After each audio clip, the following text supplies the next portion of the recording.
Good morning. This meeting of the Louisiana Tax Commission is hereby called to order. The meeting is being held at the offices of the Louisiana Tax Commission at 1051 North 3rd Street, Suite 225, Baton Rouge, Louisiana. The date is Wednesday, December 11th, 2024. The time is 9 a.m. Please call the roll.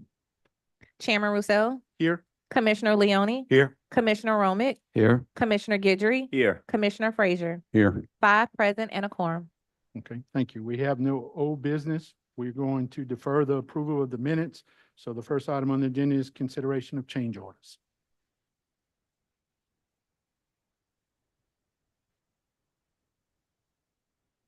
Shandrika Banks on behalf of the Louisiana Tax Commission. Today we have a total of 2,101 change orders. Staff has reviewed those change orders and requests to approve 2,083, place 15 in pending status, and deny 3. Staff requests approval of these change orders. Mr. Chairman, I move that we approve 2,083 change orders and place 15 in pending status and deny 3 for reasons given by staff. We have a motion. Is there any discussion on the motion? Any objection? Hearing none, motion is adopted. Shandrika Banks on behalf of the Louisiana Tax Commission. Today we have a total of 40 prior pending change orders. Staff has reviewed those change orders and requests to approve 39 and keep 1 remaining in pending status. Staff requests approval of the prior pending change orders. Mr. Chair, I move to approve 39 prior pending change orders and keep 1 remaining in pending status as requested and approved by staff.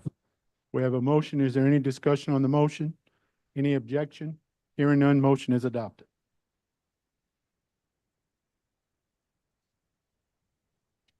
Next item is the consideration of a motion in Lemonade Morac LLC, docket 2322057-004, Lafourche Parish. Good morning, Commissioners. Brian Addington on behalf of Lafourche Parish Assessor Wendy Thibodeau. And Jesse Adams on behalf of Morac. Mr. Chairman, before you take it up, on the agenda is only the motion in limine. The assessors also filed an objection to an amended witness list submitted by the taxpayer, and the taxpayers also filed a motion for leave to file an amended witness list. I think it's appropriate to consider all 3 today. I think they're all interrelated. They are. So if you'll entertain a motion to amend the agenda to add consideration of the assessor's objection to the amended witness list and the taxpayer's motion for leave to file an amended witness list along with motion limine. Can I have an amendment to the motion? What Mr. Hoffman has instructed us? I'd like to make a motion to amend the agenda. As indicated. Yeah, as indicated. That's right. We have a motion. Is there any discussion on the motion? Any objection? Hearing none, motion is adopted and amended. And before I let Mr. Eddington start, just briefly, there's 2 issues before you. There is a motion in limine to strike or exclude certain evidence filed by the assessors. Mr. Eddington will present the argument. Mr. Adams is here on behalf of the taxpayer and will respond. There's also an objection to the amended witness list whereby the taxpayer seeks to add 2 additional witnesses. I think it's also appropriate if the assessor will address that issue and the taxpayer can then respond. Yeah. Yes, you'll need 3 separate votes. The issue with the witness list they're related, but you'll need 3 separate motions. 1 to rule on the motion limine, 1 to rule on the assessor's objection to the amended witness list, and 1 to rule on the taxpayer's motion for leave. Brian, let's do the motion and eliminate first. Okay. Yes, sir, Mr. Chairman. Again, Brian Addington on behalf of Lafourche Parish Assessor Wendy Thibodeau. I had an opportunity to watch the hearing last week, and Ellen Dunbar, the attorney for the Plaquemines Parish Assessor, did a really wonderful job of talking about the history, the change in the law, of why the law now provides that the review of an assessment is limited to review of information presented to the assessor. And it's very simple. That is, this isn't a trial, it's an appeal. In fact, it's an appeal from the Board of Review, that you're not making an assessment, you're reviewing the assessor's assessment. And of course, Louisiana is a self-reporting state. Assessors rely on the information provided to them by the taxpayer. We've objected to 3 exhibits. The 2 most important are a series of emails regarding some scrap sale of barges, and also a act of sale, a bill of sale for a barge that was sold at scrap. Okay. It's undisputed that these documents were never provided to the assessor, and Marmac's response is kind of interesting. They're stating that they reached out to the assessor during the open book period and that there was some misrepresentation made about how they were valuing these barges. Now, that's interesting because the tax commission has adopted very detailed and extensive regulations that include very specific tables for all the different classes of barges. And those are the tables that Assessor Thibodeau's office utilized. And again, the evidence they're trying to submit are emails and an act of sale regarding some scrap sale of barges. If they genuinely wanted to consider this assessor, the assessor to consider this evidence regarding scrap sales over the tables, they could have submitted that months in advance. They should have submitted it back in March when they submitted their renditions, but they can submit as late as open books. But, and I'm hoping there'll be some explanation on what they believe was misrepresented to them that excuses their failure to submit this evidence of scrap sales to the assessor prior to the deadline for filing an appeal with the Board of Review. Again, the law is very clear. Reviews limited to the evidence presented to the assessor before the deadline for filing a protest. And in this case, these documents clearly and undisputedly were not. We'll hear from the taxpayer. Thank you, Mr. Chairman.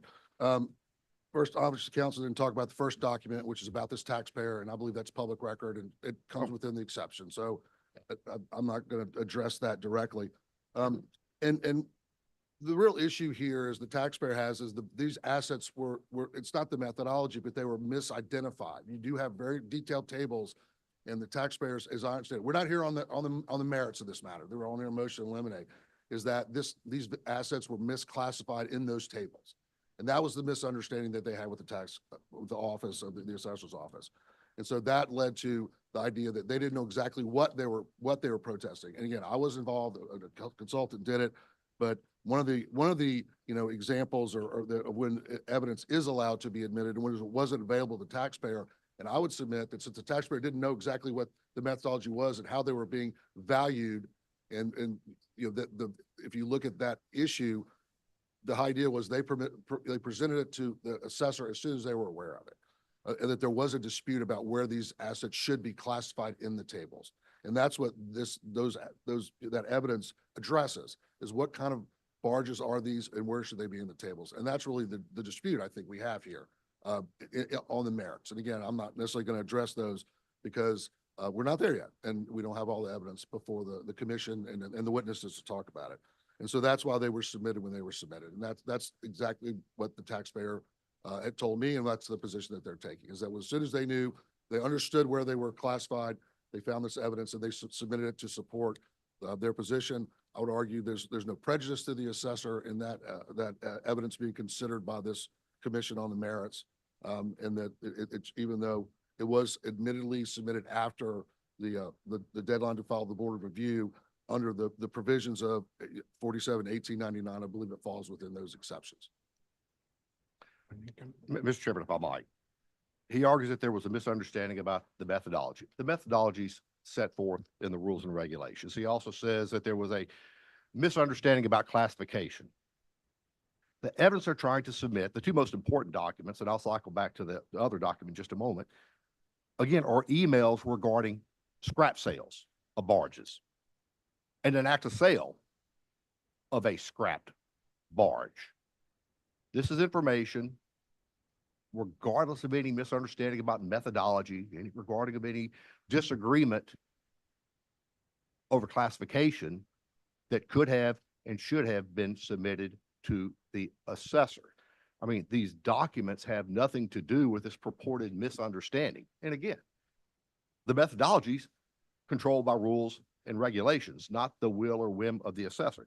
Now, the other document, I kind of skipped over it. Their argument is that it was publicly available. Well, the law is actually a little narrower. Louisiana Revised Statute 1989 provides that after stating that review is limited to the evidence submitted to the assessor, goes on to provide that nothing in this subparagraph shall be construed to limit any of the following otherwise admissible data, guides, and resources that are publicly available. And it goes on with a list: aerial or other photography, public records of the clerk of court, public records of the Department of Energy and Natural Resources, including sonorous, sales data, including but limited to multiple listing service reports, published data cost or cost guides, and rules, advisories, or guidance promulgated by the tax commission. There is no general prohibition, oh, if it's publicly available, it's admissible. It has to be publicly accessible data, guides, and resources. And again, this email page, which we've never seen before, does not fit within the scope of that. You know, for these reasons, I would request that the motion to eliminate be granted, and these exhibits, again, which were not presented to Assessor Thibodeau, be stricken. Thank you. Questions from the commission on the motion in limine only at this point? For none, do I hear a motion?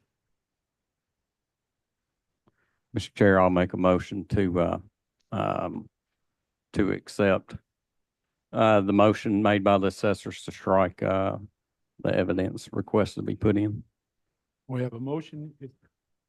Just to be clear, the motion is to grant the assessor's motion to eliminate, to strike or exclude the 3 exhibits as outlined in the assessor's motion to eliminate. Correct? Yep. Okay. Motion, is there any discussion among the commission? Any objection? Hearing none, motion is adopted.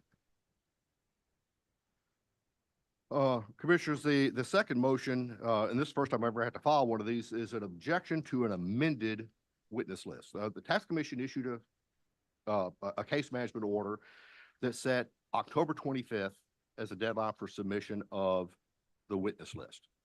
Taxpayer did so. 2 weeks later, they submitted an amended witness list. Now, again, you already know this is a dispute over the valuation of barges, and the original list listed 4 witnesses, and that is a tax rep and company representatives.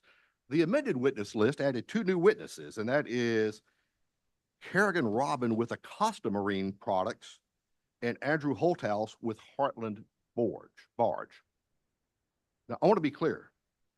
Although I'm bothered by the timing, the fact that this was a supplemental list after the deadline, the primary basis of our objection is that these witnesses, and perhaps Mr. Adams can explain something that I haven't thought of that will set the straight, are outside the allowable scope of evidence. Again, we have this rule. The tax commission can only consider evidence that was presented to the assessor. Now, when we think of evidence, we normally think of documents, paperwork. Evidence is testimony. Nothing regarding Arcosa Marine Products or Heartland Barges was ever submitted to the assessor. I'm having a difficult time imagining what information representatives of those 2 barge lines could submit that would be relevant to the valuation of Marmax's barges, which again were by the table. So to be clear, while we are objecting to the timing, look, I understand things happen. I'm not the kind of lawyer that busts somebody for missing a deadline, because Lord knows I've misscheduled stuff. I've been a day late.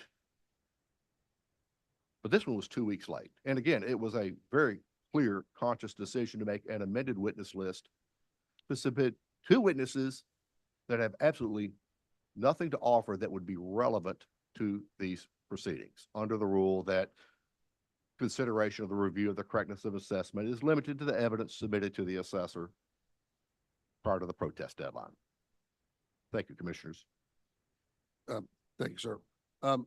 First, Your Honor, in the statute 4789, it says very clearly, nothing in this item shall be construed to limit otherwise admissible witness testimony evidence.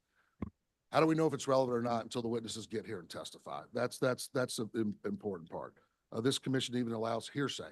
So for, to say, well, we need to exclude them now because of what they might say, I don't think it's appropriate, even under the statute or the commission's own rules. With respect to the timing, there's been no prejudice to the assessor in any regard. The assessors had the opportunity to take discovery from those witnesses if it so chose. It has not done so. There's still time to do that if they chose to do that. So I think even under the statute and the rules, there's no reason to exclude these witnesses until we hear from them, number one. Number two, there is no requirement that you identify witnesses you may call at a subsequent tax committee hearing before the deadline to file at the Board of Review.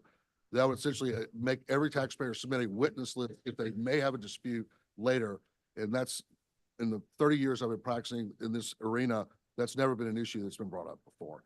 The fact that he may object to the relevance of their testimony is something that should be saved for the actual hearing on the merits.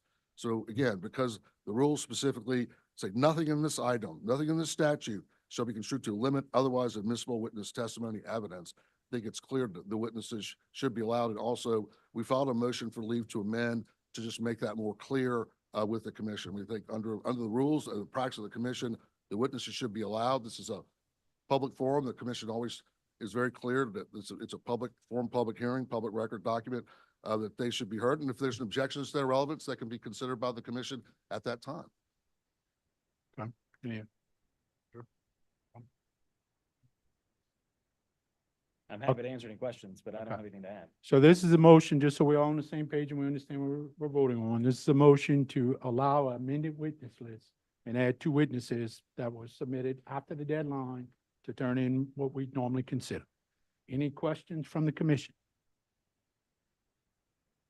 Hearing none, do I hear a motion? Mr. Chair, I have a question.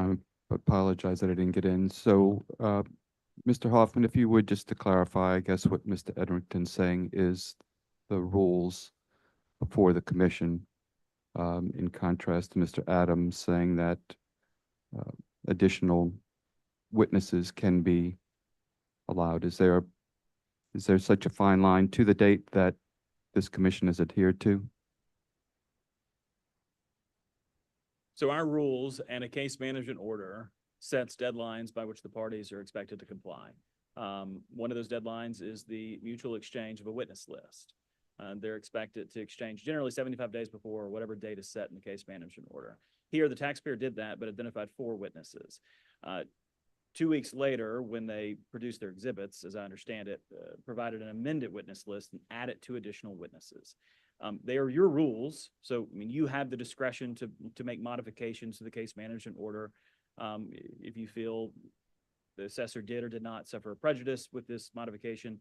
However, the timing does not address the assessor's principal objection that these witnesses provided no information to the assessor before the deadline for filing an appeal to the Board of Review.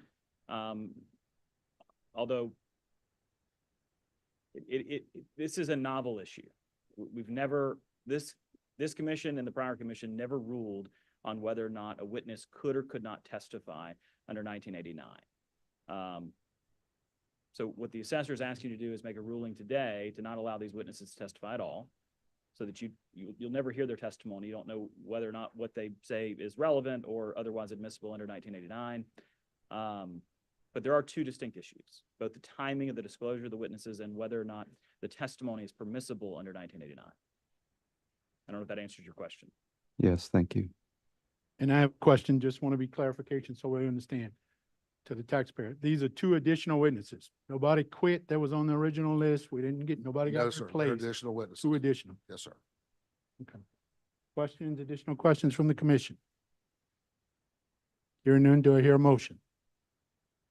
Mr. Chair, I move to allow the additions of the 2 witnesses. Again, I think the testimony, whether it's relevant or not, that would be determined down the road. We have a motion. Is there an objection to the motion? I'm just gonna pipe in, and that way we can do a roll call. Only reason I'm gonna object to it is just based on the timing. We've been pretty set on our timelines as far as when stuff's gonna be done. And so that's why I'm going there, not based on what they have to testify on, based on the timing of it and our deadlines that we set. So, Mr. Chairman, the motion that's been made by Commissioner Romig is to grant the taxpayer's motion for leave to allow the 2 additional witnesses, which would in turn overrule the assessor's objection. Commissioner Frazier has objected to the motion, which would result in a roll call vote. And I'm going to object, I'm going to state now, I'm going to vote against it. Once again, it's not about what the testimony is going to be. It's the fact it did not meet the deadline for filing. You know, if y'all hadn't picked up on it, I'm a stickler for the rules. If we start allowing witnesses after the fact or thing, we will have people show up the day of a hearing and say, I have 100 witnesses to add. Just, not going to support that. So, roll call vote, please. Commissioner Leone, I object to it. So, let me clarify. Commissioner Romig, yes, favor of Commissioner Romig's motion to allow the no, disagree.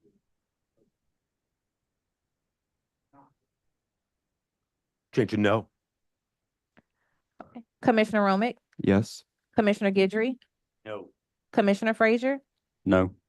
Chairman Roussel. No. 4 noes, 1 yes. So the motion fails, so the chair needs to consider another motion, presumably to deny the assessor's motion for leave and to sustain the assessor's objection. Do I hear a motion? Would you say that one more time? Sorry, I just want to make sure. I believe your motion would be to deny the taxpayer's motion for leave to file the amended witness list and therefore to sustain the assessor's objection, whereby you would not be allowing the 2 additional witnesses to testify. All right, well, I'm gonna make a motion to deny the taxpayers. And I'm gonna make a motion to go with what Drew just pointed out here. Yep. Okay, we have a motion. Is there any discussion on the new motion? Roll call vote, please. Commissioner Leone. You're moving. Yes, Commissioner Frazier's motion to not allow the 2 witnesses to testify, but no. Yes. Okay, that's Commissioner Leone. That's a yes. Commissioner Romig, No. Commissioner Guidry, Yes. Commissioner Frazier, Yes. Chairman Roussel. Yes. 4 yeses, 1 no.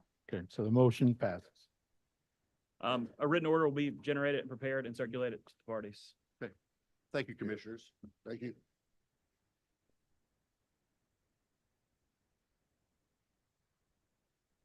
Okay, we're going to move on to the appeals portion. So Mr. Harpen's going to handle swearing people in. You'll be testifying in any of the appeals this morning. I'll have you stand up at your chair. I'm going to administer an oath. I do this all at once for logistics purposes. I'll indicate to you individually to affirm the oath and ask you to state your name. So if you have an appeal on today's docket in which you'll be testifying to the table, and you're not a lawyer, I'll have you stand up. I'll administer.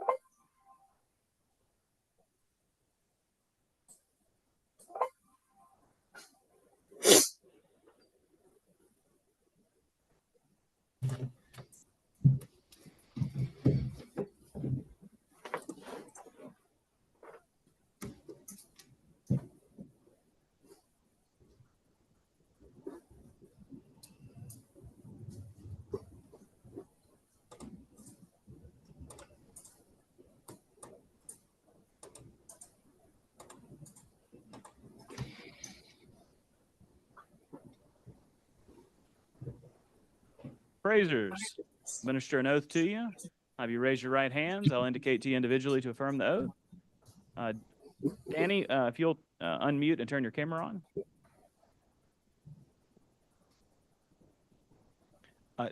Unmute for me, Danny, please. Yep. Thank you, sir. All right. Do you swear or affirm the testimony you're about to give is the truth, the whole truth, and nothing but the truth, so help you God? George? I do, George Wallace. Mark? Mark Gillespie, I do. Marquet? Mark K. Palmer, I do. Tanya? Tanya Butler, I do.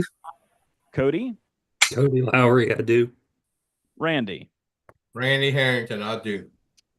Luke, Luke Brewer, I do. Danny, Daniel Blanchard, I do. Mike. Mike Cater, I do. Thank you all.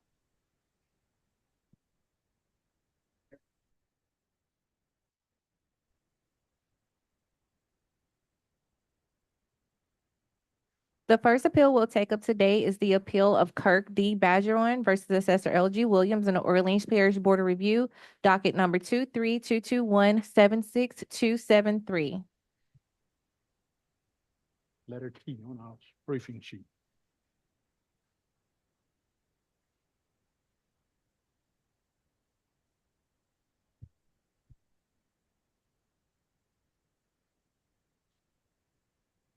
Good morning. We'll hear from the New Orleans Assessor's Office.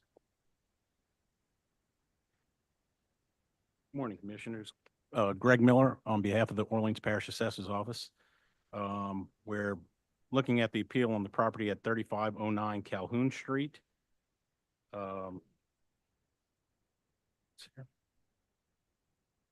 Looks like there's a couple issues with this appeal that we need to look at.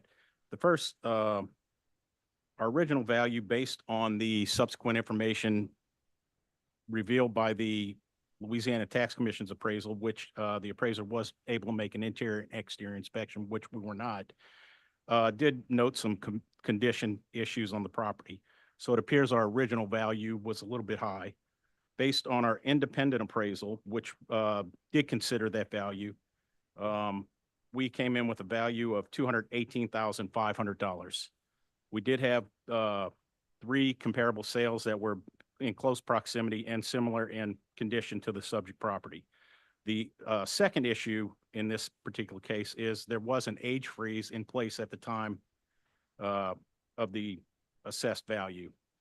And that's the 2 basic issues, but we are agreeing to our independent appraisal value, and that's what we're asking the commission to uphold.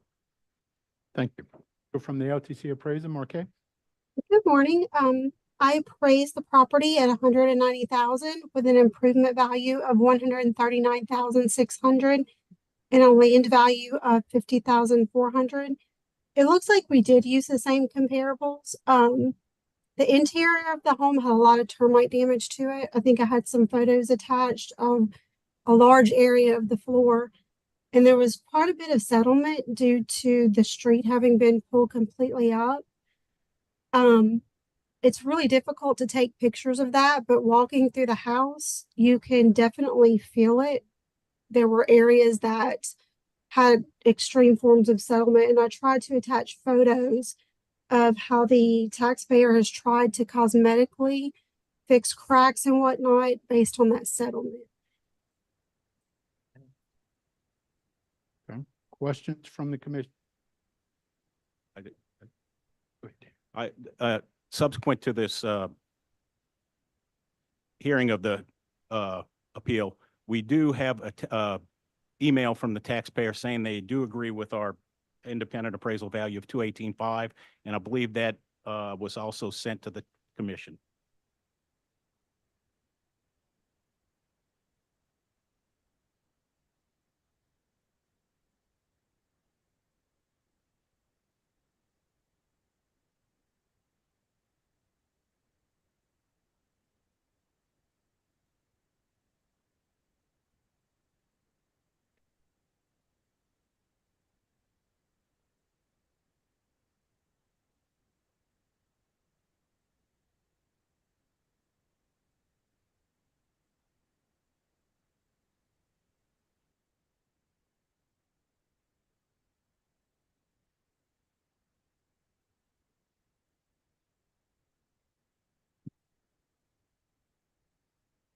Okay.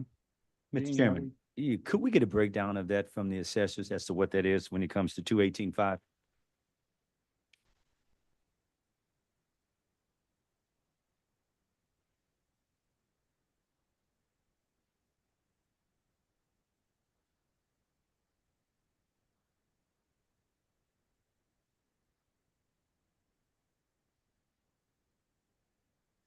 Yes, Commissioners, that would be a land value of 50,400 improvement value 168.1 for a total value of 218.5. Do I hear a motion? Mr. Chair, I move to accept the agreed upon total of 218,500, land value of 50,400, improvements of 168,100. We have a motion. Is there any discussion on the motion? Any objection? Hearing none, motion is adopted.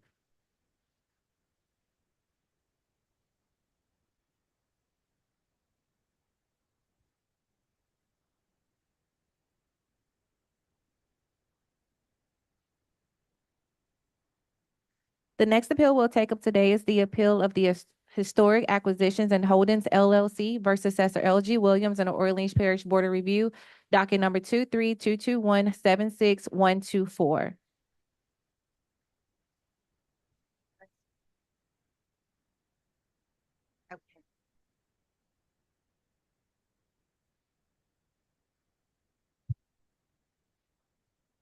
Yes, ma'am. Yes. Good morning. Thank y'all for hearing me today. I have never done this before, so I'm green, so I'm going to just run through my list. I received an appraisal from New Orleans. We had the city assessor, and we had sent Mr. Williams these comparables that we sent y'all year after year after year, and it just falls on a deaf ear, and that's really why I'm here today. Your appraisal that came in from the state is actually several $100,000 less than what the city is. But I'd like to talk to you about what's going on in my neighborhood. So the appraisals from the city of New Orleans are they're over 1.5 miles away from my building. And I know if you've been to New Orleans, you know what can happen in a 1 mile radius or a 1.5 mile radius. So a lot of those appraisals are in a robust retail area. In my particular area, I have, in just one block, I have 4 vacant buildings. 3 of those buildings have been for sale for over a year. And then we have vacated rentals as well. So in my area of Magazine Street, that street was supposed to be redone 3 years ago. When I bought the building, it has not been redone. And I'm just gonna, if you don't mind, I'm gonna work down my list. So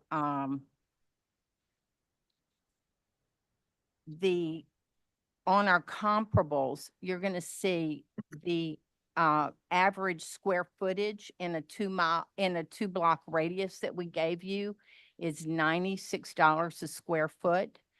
And I have a mixed use building, meaning it's residential upstairs, commercial downstairs. And even my downstairs commercial property is less than that building because I have a garage on the back where it's just storage.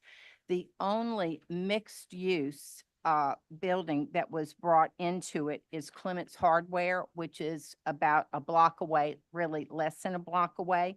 And it is assessed at $86.99 a square foot. Now, if you did the comps with my building, that would be $946,688.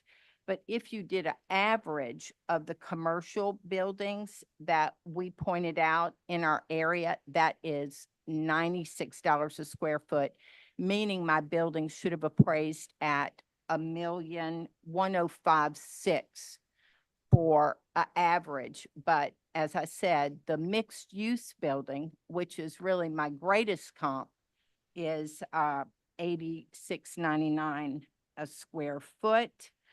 I had Hurricane Ida damage to the building, and I had the insurance Liberty Mutual I had never filed a claim with Liberty Mutual. We let them know about the hurricane damage. They immediately denied the claim, and then they dropped me. And our insurance agent said we had lost a lot of the commercial riders or the insurance that I need in the city of New Orleans. So just being a New Orleanian can be difficult. Number one, our insurance went up so much higher than what it was prior to Ida. But also, I have not fixed the building if you face the building on the right-hand side, there is slate embedded from other people's roofs. I don't know if you know this, but it was a bad windstorm. And so the side of that building, I have not done the repair on that. And on the inside, if you come inside, you're going to see the floor has bubbled up and then the paint has peeled off. What happened was it blew a hatch that was closed in the roof, and then water came down the interior walls and then filled the showroom. So that's another thing I don't know that the appraisers took into consideration, because nobody asked me about Hurricane Ida damage or if it had been repaired. So do you have any questions for me? Not at this time. Okay. From the New Orleans Assessor's Office. Good morning, Lisa Ross, for the Orleans Parish Assessor's Office. This building is a mixed use at 5833 Magazine Street on the Magazine Corridor of New Orleans. It's currently valued by the assessor at $1,591,100, which was affirmed by the Board of Review. Independent appraisals were done by both LTC and our staff appraiser. LTC came in at $1,475,000. Our staff appraiser came in at $1,628,500. I know the taxpayer just talked about Ida damages and insurance claims and all of that. We have no evidence of that. In order for us to take that into consideration, that needs to be provided to us by the taxpayer. When the appraisal was done, at that time, we had no evidence of that damage. I know that for the magazine corridor, there's most of the magazine corridor is mixed use. Some of the comps are a little bit further away, but it's still the magazine corridor. In the magazine corridor, anytime you look at any of the sales and any appraisals, they support upwards of $250 a square foot easily. We have 3 in our appraisal that are $264 a square foot, $377.83 a square foot, and $367, that's prior to adjustment. Furthermore, this building was purchased in 2018 from $1,675,000, and it needed work. That work was performed there. We did find permits for renovation, so that work was performed. Like I said, I don't know what happened with Hurricane Ida because we have no evidence of that. So our prayer is to uphold the value that we have, that the Board of Review has affirmed for $1,591,100. Thank you. We'll hear from the LTC appraiser. Good morning, Randy. Good morning, Randy Harrington on behalf of Reed Huval. Mr. Huval performed an appraisal on the property. He utilized a cost approach and an income approach. He had a cost approach of $1,558,600, an income of $1,475,000. He settled on the income approach and settled on $1,475,000 with $264,600 land, $1,210,400 improvement. Thank you. Questions from the commission? I have one question, Mr. Chairman. To Ms. Shaw, the taxpayer, were there any documents that you had, ma'am, that could show that you had damage from? Yes, they were sent to the city of New Orleans, to the assessor. This was right after Hurricane Ida. No one told us they were going to reappraise the building, so no one had contacted us after that. But the city assessor had every document and photos of the damage. So so we did give IDA reductions for 2021. And that probably was taken into consideration. This valuation is as of a lien date of 1/1/2023. In order for us to consider those IDA damages, we would have had to be notified that they still are in place. First of all, you know, we have always dealt with the people the city gave us, and we would talk about Hurricane Ida damage in our meeting. We would have Zoom meetings with them regarding this. And every year we have supplied these same, and this is reality, the same comparables in my area. Now, the people near me are paying $25 a square foot for land. If you look at that, a lot of them. But I didn't argue the $45 square foot because that would just average out for me. But what is unfair to me is they are comparing me to properties that are not in my area. They don't talk about the 5 buildings that are vacant in a 2-block radius. They don't talk about these buildings not being able to be sold.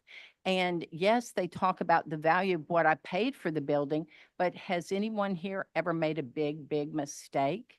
But I keep getting punished for that every year. And I'm not valued where my neighbors are.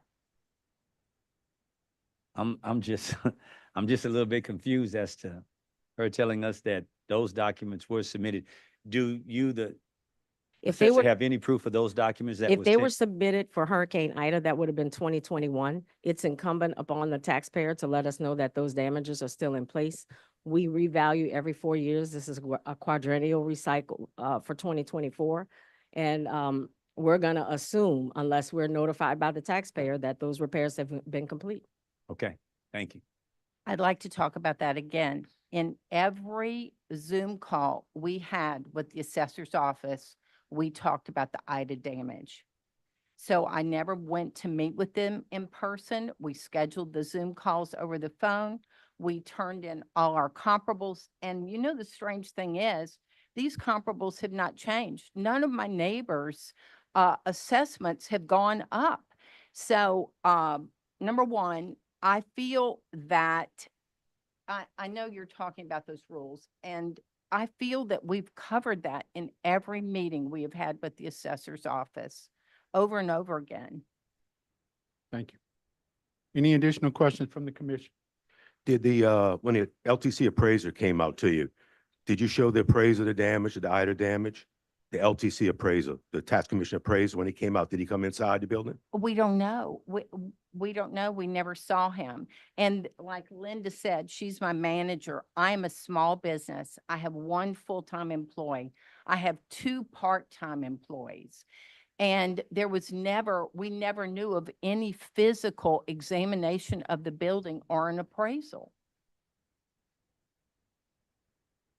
Randy, do you know if Reed went in the building? I'm not sure. I'm looking at some notes he has here. I mean, typically we do commercial buildings, we just walk around in them. Contact should have been made with either the manager of the owner before going. We normally call everybody. I don't have his folder, but he would have times and dates when he called, if he left messages, if he got a call back or whatnot, but I can sure dig that stuff up for you and get it to y'all. That's okay, Randy. I'm just curious. It'll be, Good. He Question? does sing. apologize, commissioners, but it would be explicitly stated on the first page of the tax commission's appraisal, whether the appraisal was Correct. exterior only or exterior and interior. So that would be on the appraisal performed by staff. From the commission. Hearing none, do I hear a motion? Mr. Chair, I call for a motion to accept the LTC staff appraisal for $1,475,000, which is $264,600 land improvements, $1,210,400, a total of $1,475,000. We have a motion. Is there any discussion on the motion? Any objection to the motion? And motion is adopted. Thank you. Thank you. Thank y'all for hearing me. Next, we'll take up the appeal of CSNM Associates versus Assessor LG Williams in the Orleans Parish Board of Review, docket number 23221711046, and it's 048 as well. James Morton, with Taggart Morton in New Orleans, representing CSNM Associates, with Sheraton New Orleans Hotel. I go first? Yeah, this is, the Sheraton at 500 Canal Street in New Orleans. There are 3 tax bills that make up the Sheraton Hotel complex: the main building, the parking garage that sits right behind it, and the land underneath the garage. And the fair market value of the hotel should be distributed among the 3 bills. We really don't have any issue with how the land was assessed. Our issue is with the improvement assessment. With hotels, the income approach is normally what's used to determine the value of the hotel. We came up with the number. The appraiser for the tax commission came up with a different number, and we're willing to accept the number that the tax commission appraiser has come up with. We also have a 2025 appeal pending before the tax commission. There's no hearing date set yet, but since the assessments or the value usually are for 4 years, maybe we can avoid the second hearing and have a decision on both of them, save taxpayer money and also the commission's time. No need for a second appraisal. So the decision we're willing to accept the decision that you reach for 2024, also for 2025. And Okay. I have the financial manager with the Sheraton here if you have any questions. Good morning again. This is, like he said, Sheraton New Orleans at 500 Canal. It does consist of 3 properties. It is the improvement at 500 Canal, the land that it sits on, and the parking garage that is behind it. When we did the quadrennial reassessment for the hotels, we did it on a pro forma basis and came up with a value of 191,497. It was appealed, that value was appealed to the Board of Review, requesting a value of $170,225,97 for all 3 properties. The value was, the Board of Review, the hearing officer, valued the property. I'm sure everybody knows Gail Badusky. It took her quite a while to come up with the value of the property, looking at all 3 parcels. And she rendered a value of $172,320,300 for all 3 parcels, not changing the parking garage or the land, but making the adjustment on the main parcel, which is the hotel. The tax commission came up at $105,635. I'm not sure, I'm not sure how that was rendered. But they did change the parking garage to $1,825,668. I did my own analysis and came up a little shy of what Gail Badusky came up with at 100. I have to make a correction. I probably had in the information that I sent that 200 Camp Street was $1,825,668, but I want to uphold the value of $3,418,500. Reason being, it's a 305 space parking garage. It has covered parking. The average of parking garage space are 10,000 to 20,000 a space. The current value at $3,418,500 is 11,000 a space. So in order to keep consistency with the parking garages in that area of the city, I ask that we keep our value at 11,000 a space for 200 Camp Street and make the adjustment, whatever adjustment is made on the main parcel at 500 Canal Street A. My prayer is to uphold the value of the total, all 3 parcels that was rendered by the Board of Review at $172,320,300. Especially in sight of the fact that the taxpayer originally asked for $172,225.97. Okay. Little confusing on the sheet here, so, Yeah, I'm sorry. yeah, it's okay. So we'll- I brought over That the wrong. last sentence where she said the taxpayer originally asked for 172 million, that's not correct. Those are the figures I found in Modria. That was the original appeal to the Board of Review. 62 million. So stop. 65 million. What is, like, the values the city's asking for and then like the values the taxpayer is Well, asking for? we in the materials, we were asking for 65 million, they're asking for 172 million, and I believe that Mr. Gillespie reached a number. I'm not of worried about 100 Mr. Gillespie right now. I want to know what is the taxpayer requesting, exact dollar value you are requesting? I'm sure they're very well. 71,456,521. Be the city of New Orleans, assessors offices. We're asking to affirm the Board of Review's value of 172,320,300. Thank you. We'll hear from the LTC appraiser, Mark. Yes, sir. Mark Gillespie with the Tax Commission.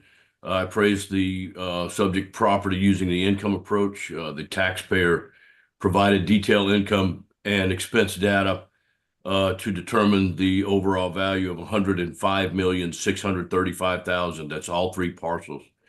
I would like to point out that I was able to take a look at the assessor's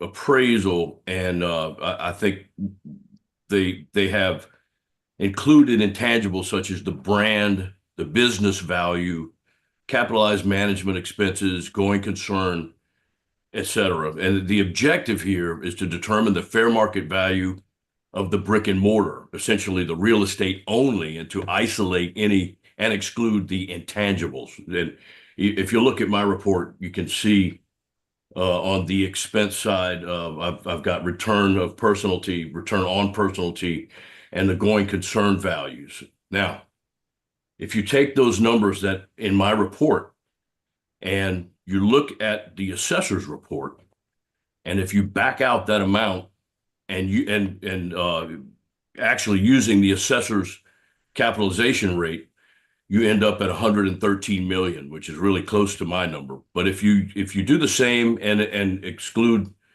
the return on personally, return of, and the going concern, using my capitalization rate, you end up right at 105 million. So I think it's important to note that the assessor has completely missed all of the, included the business value, capitalized management, and going concern. And it's important that that has to be excluded from the brick and mortar real estate taxable portion of the property. So.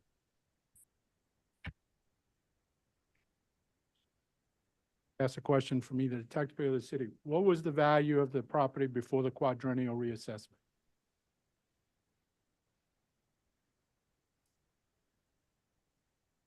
Prior to the quadrennial, it should be on the The last tax cycle, I'd like to know what it was.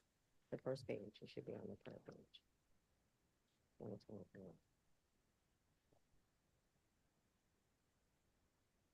First page. Second page. Second page. Okay. You don't have it up? Let me look it up. Give me 1 second. It should be on the first page.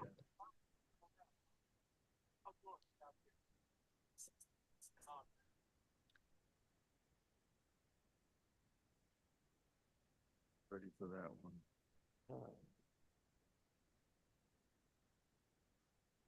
Add these up, yes. Let me add up all three parcels. 43, 249.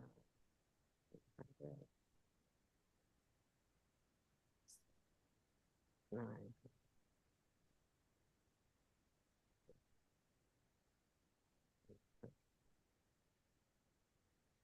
The total value for 2023 was 147,403,000.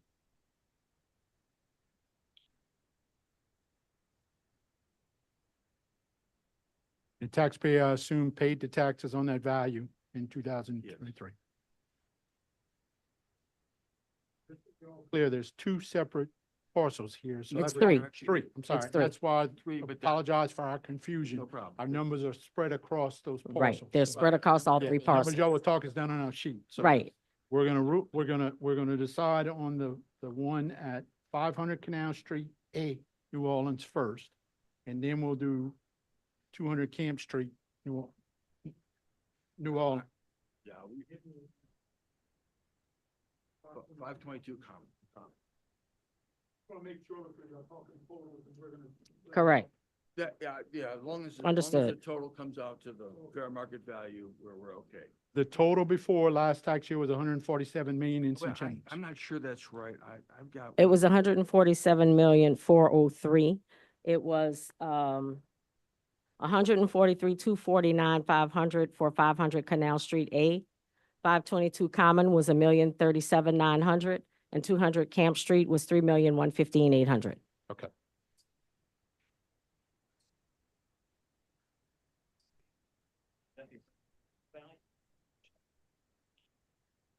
I thought it was a revised. Let me,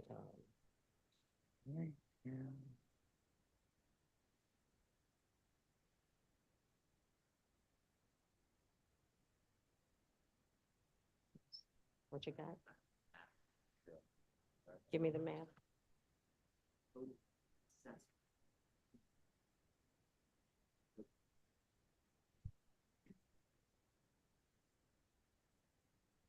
Well, I gotta take out the land.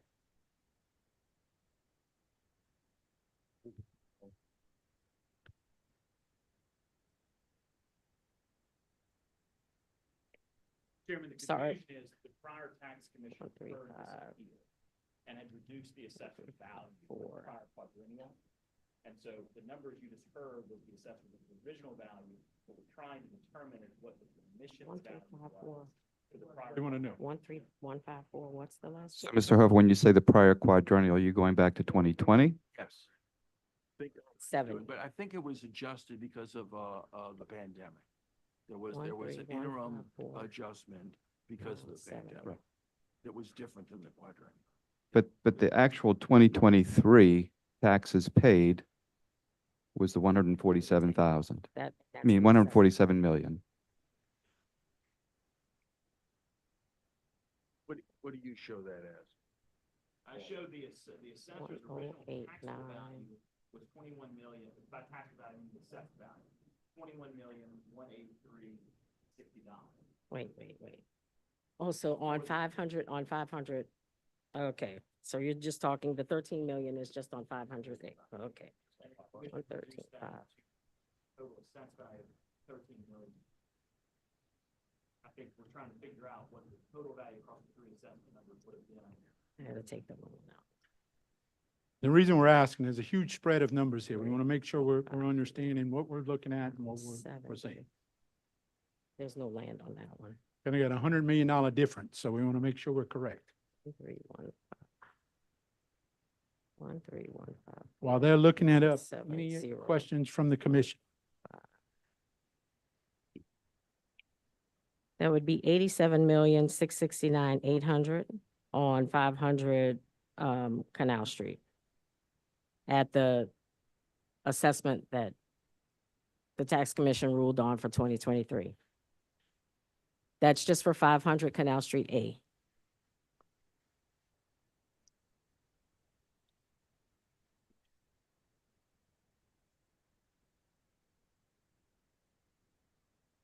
That's for all three parcels.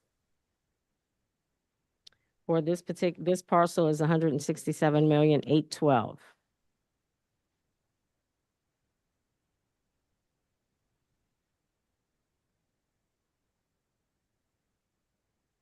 Yes, the assessment was 13,154,920 as adjusted by the tax commission. It was 87,699,800. So now that I've thoroughly confused everyone, is there any questions from the commission?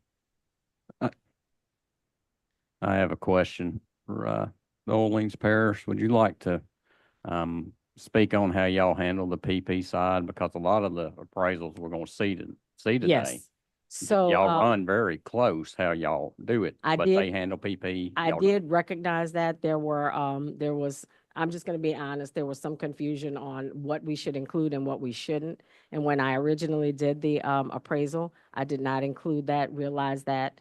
And, but at that point, I had already sent up the appraisal. I did work it several ways. I don't have that one in front of me. I have others in front of me that, I took out some and not the other. There's a Rushmore approach that says should use return of and not return on. There's, the IAAO some years ago when we took the class, it said you don't use any. And, so I'm not opposed to using, to taking out some of that value. But, at the time of that the appraisal was done, I was going on what I originally learned at IAAO.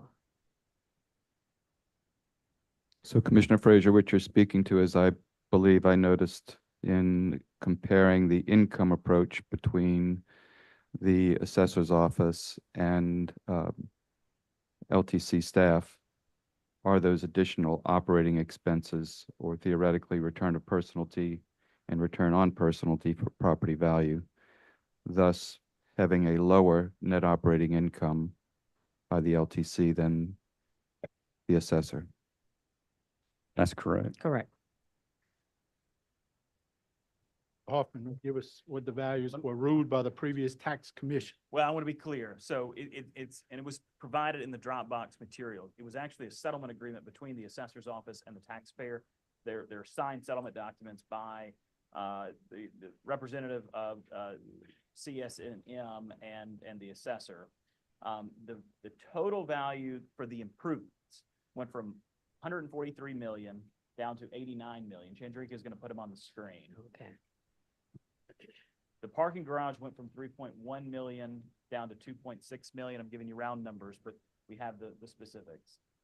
Chandrika, scroll up to the next one, the second page. So that's the parking garage, and the land remained unchanged for the prior quadrennial at the 1.037 million. Like, so we can do the math and add those three together, but it's going to be somewhere in the 90s for the total value for tax 2023. Did you write? 2648. You got it, David?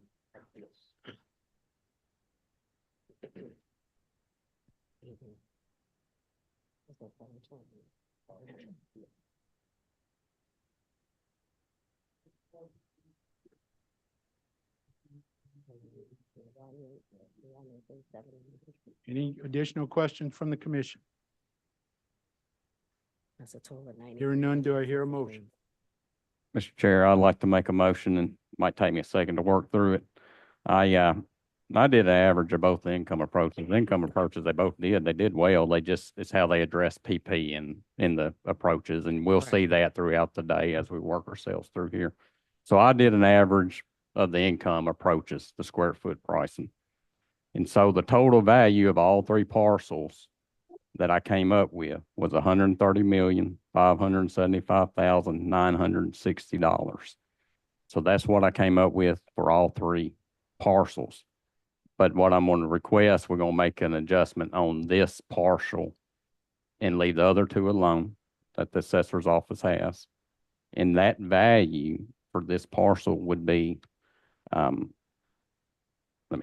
one second, I'm sorry.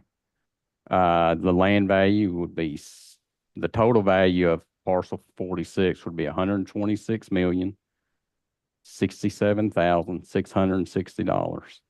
That would be $6,391,000 to the land and $119,676,660 to the improvement. Okay, we have a motion. Is there any discussion or questions from the commission on the motion? Hearing none, is there any objection to the motion? And that motion is adopted. Thank you.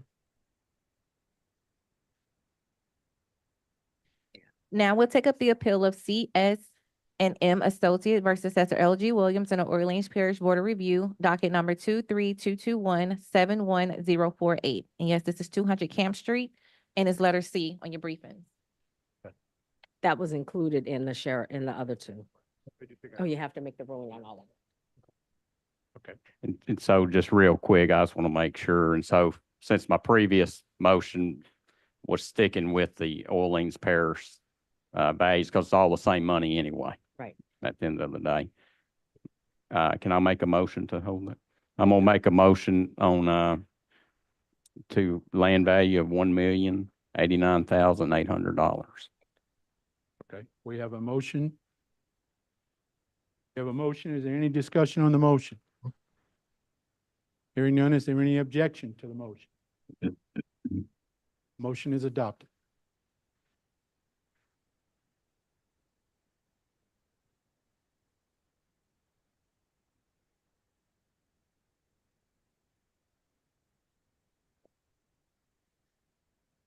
Yeah, 200 Camp Street.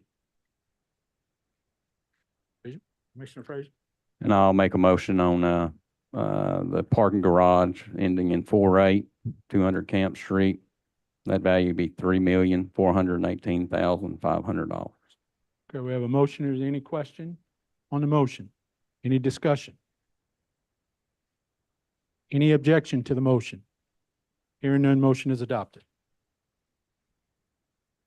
Thank you both. Appreciate y'all patience. Thank you, no, thank you.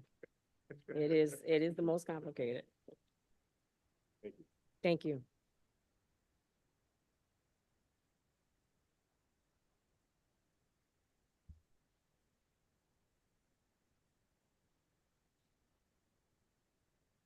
Okay, next we have the appeal of Star Hospitality Group LLC versus Assessor L.G. Williams in the Orleans Parish Board of Review, docket number 23221-71103.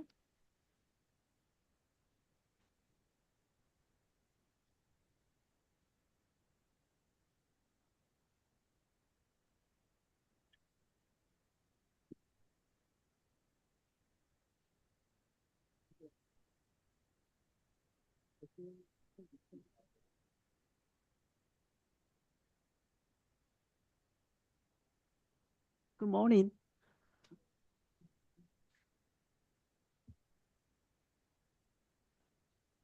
This is second year come here.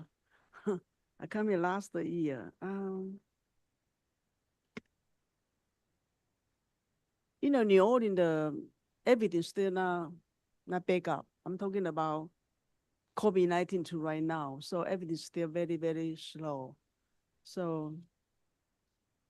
So I got a appraisal from the state.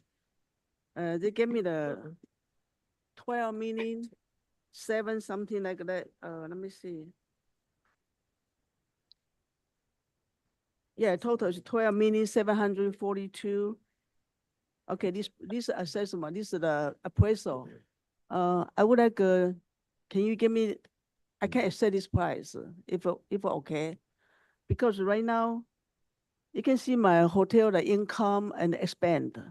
Right now, everything expense very expensive, just like a payroll. Normal, we can pay the housekeeping, maybe start $8 to $10. Right now, we have to pay at least $13 to $15.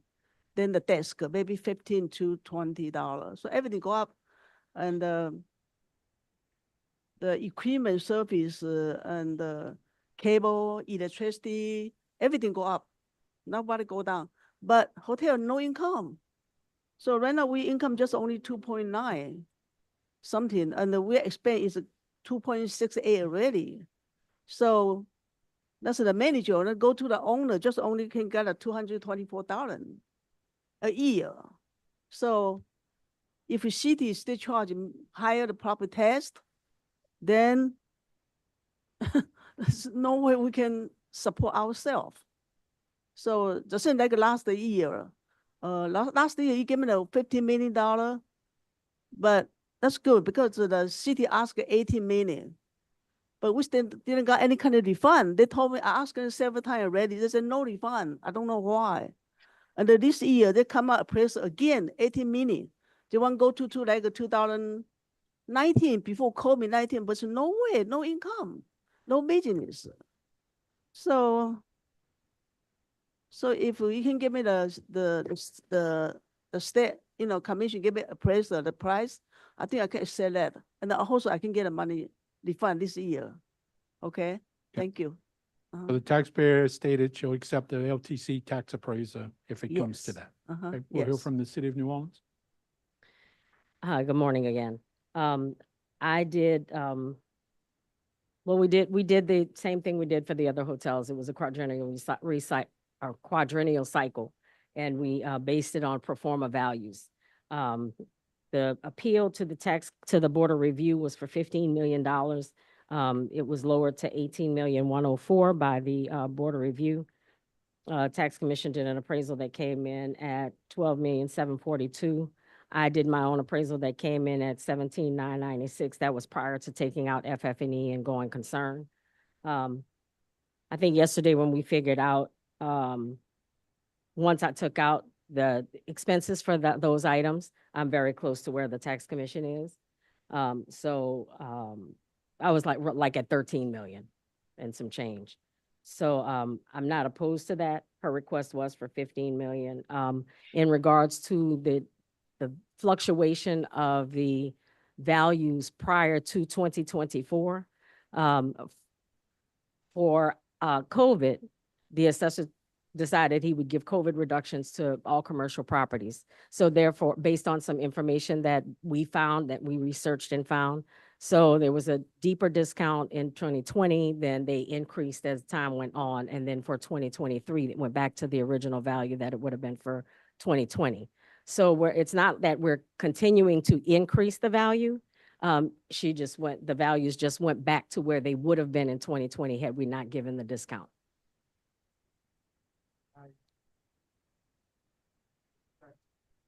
I'm okay. I'm okay with the tax commission value once I take out the expenses for FF&E and going concern.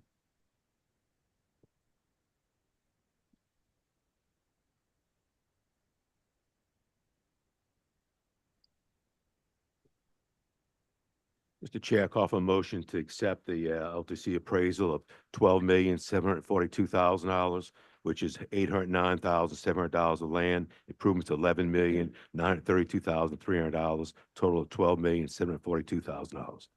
Okay, we have a motion is adopted. Good work, Mark. Thank you. Thank you so much. Okay, next we have the appeal of Gumbo Alley LLC versus Assessor LG Williams and the Orleans Parish Board of Review, docket number 23221-71013.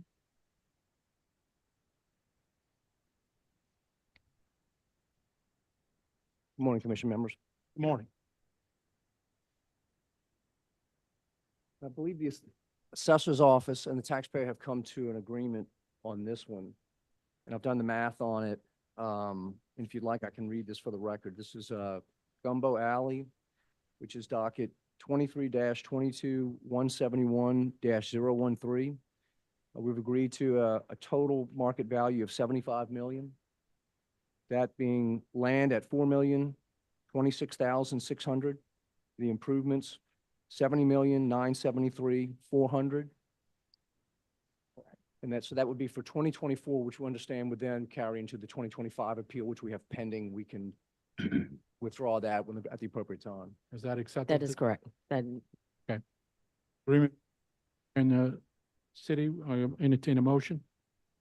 Mr. Chair, I move to accept the agreement between the two parties for a total value of $75 million. Land at $4,026,600. Improvements at $70,973,400. Okay, we have a motion. Is there any discussion on the motion? Any objection? Hearing none, motion is adopted. Oh, I'm sorry. Carl Kehoe with Ryan LLC, representing the owners. Thank you.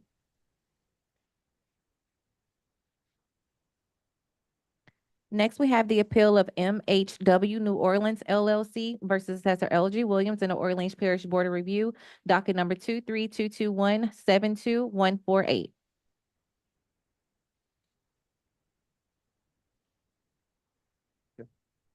Okay. Taxpayer? Yes, thank you, Mr. Chairman. This one, we've also come to agreement with the assessor's office. And if you'd like, I can read that for the record as well. We've agreed to a total market value of $13.5 million. And the calculation I've come up with is land at unchanged at 2,816,900. The improvement, 10,683,100. Again, with the expectation that 25 will roll over and we'll go ahead and withdraw that at appropriate time. That is So correct. that's fine. We have an agreement between the taxpayer and the assessors office. Do I hear a motion? Mr. Chair, I move to accept the agreed upon total of 13,500,000. Land at 2,816,900. Improvements 10,683,100. Okay, we have a motion. Is there any discussion on the motion? Any objection to the motion?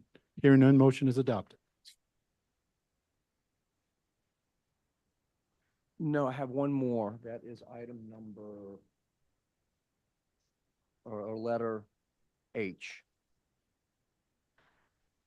Next, we have the appeal of DASP Nola owner LLC versus Assessor LG Williams in the Orleans Parish Board of Review, docket number 23221-72142. Taxpayer? Okay. Thank you. Good morning. My name is Carl Kehoe with Ryan LLC, representing the owners. This one, unfortunately, we do not have an agreement on. Although we agree with the tax LTC staff appraised value of 18,207,000. As an introduction, this property is the Saint Hotel located at 931 Canal Street, forming the corner of Burgundy and Canal. It's a 171 room limited service hotel. The 2024 value is on a per key basis, 159,000 per key. That illustration and where it is relative to its competitors is shown in Taxpayer Exhibit 1, Item 3. It is about 60% higher than the average value of its competitors. And the per key, you're going to hear me probably reference that often in this presentation. That is the kind of per unit measure that I'm going to use, such as square footage in the terms of an office building or per apartment unit. If you're speaking about apartments, but on a per key or per hotel room basis, that's how I refer to it. So this one is assessed at a value that is substantially higher than its competitive set. New Orleans in 2020, year-end 2022, which is the period of time that we're looking at in that reference point, its occupancy levels were only about 86% of the 2019 levels. Ryan, we've conducted a survey of all the hotels that we represent in the city of New Orleans and have about 16,381 hotel rooms that we've been able to survey in the CBD and French Quarter, and show that average occupancy in year-end 22 was about 20% lower than it was in year-end 19. This is illustrated in our Taxpayer Exhibit 1, Item number 6. It's actually page 3. It shows the average occupancy for year-end 2022, 58.9%, again, which is about 20% lower than the year-end 2019, which is that kind of pre-COVID measure. I'd also like to just kind of briefly and concisely discuss kind of what is the overarching theme of the appeal today. And it was mentioned earlier by one of your staff appraisers, Mr. Gillespie, and that is that our value and what we've requested and how it is drawn up is done in a manner that is kind of well established in appraisal theory. And that is that a hotel is a labor-intensive, capital-intensive retail operation that sells rooms that turn over every couple of days, oftentimes every night. And it derives its income from several different sources, among them land and building, as well as movable hotel furnishings, listed as personal property, brand name recognition, franchise and management agreements, managerial expertise, and the assemblage of a workforce. So the revenue production is related to the total assets rather than just the real property. So the separation of that net income to the hotel business into its real components and intangible components is what was touched on earlier in an earlier appeal today. And that's where you'll see in our presentation what we've done and how we've laid out that income. The methods and techniques are well supported and illustrated in the various periodicals and references that we've included in our appeal materials. These are Taxpayer Exhibit 1, items 9A through 9J. And they're from noted authors such as Stephen Rushmore, David Lenoff, Eric Belfarge, Roland Nelson, Jay Messer. The assessor's office in their workup does not give any consideration to any of the revenue that is generated from these intangible sources. So moving on specifically to the subject appeal, we reviewed the P&Ls for this hotel for year-end 2022 and removed the now non-allowable expenses such as debt service, amortization, depreciation, and property taxes. And the NOI for the hotel was then allocated to remove those sources that were attributable to other sources other than the land in the building, such as return on FF&E, return of FF&E, and the management in place.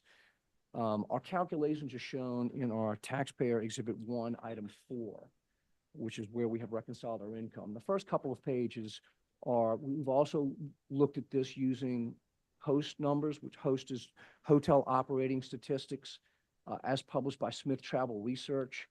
But you'll see probably about the third or fourth page how we have taken the income and expense statement and then, again, remove those non-allowable expenses to come up with a net income to the business. And on the second page of that reconciliation, you'll see where we have allocated the return on personal property, return of personal property, and the intangible business concern to arrive at a number or net operating income to the hotel real estate. So it's kind of a net operating income.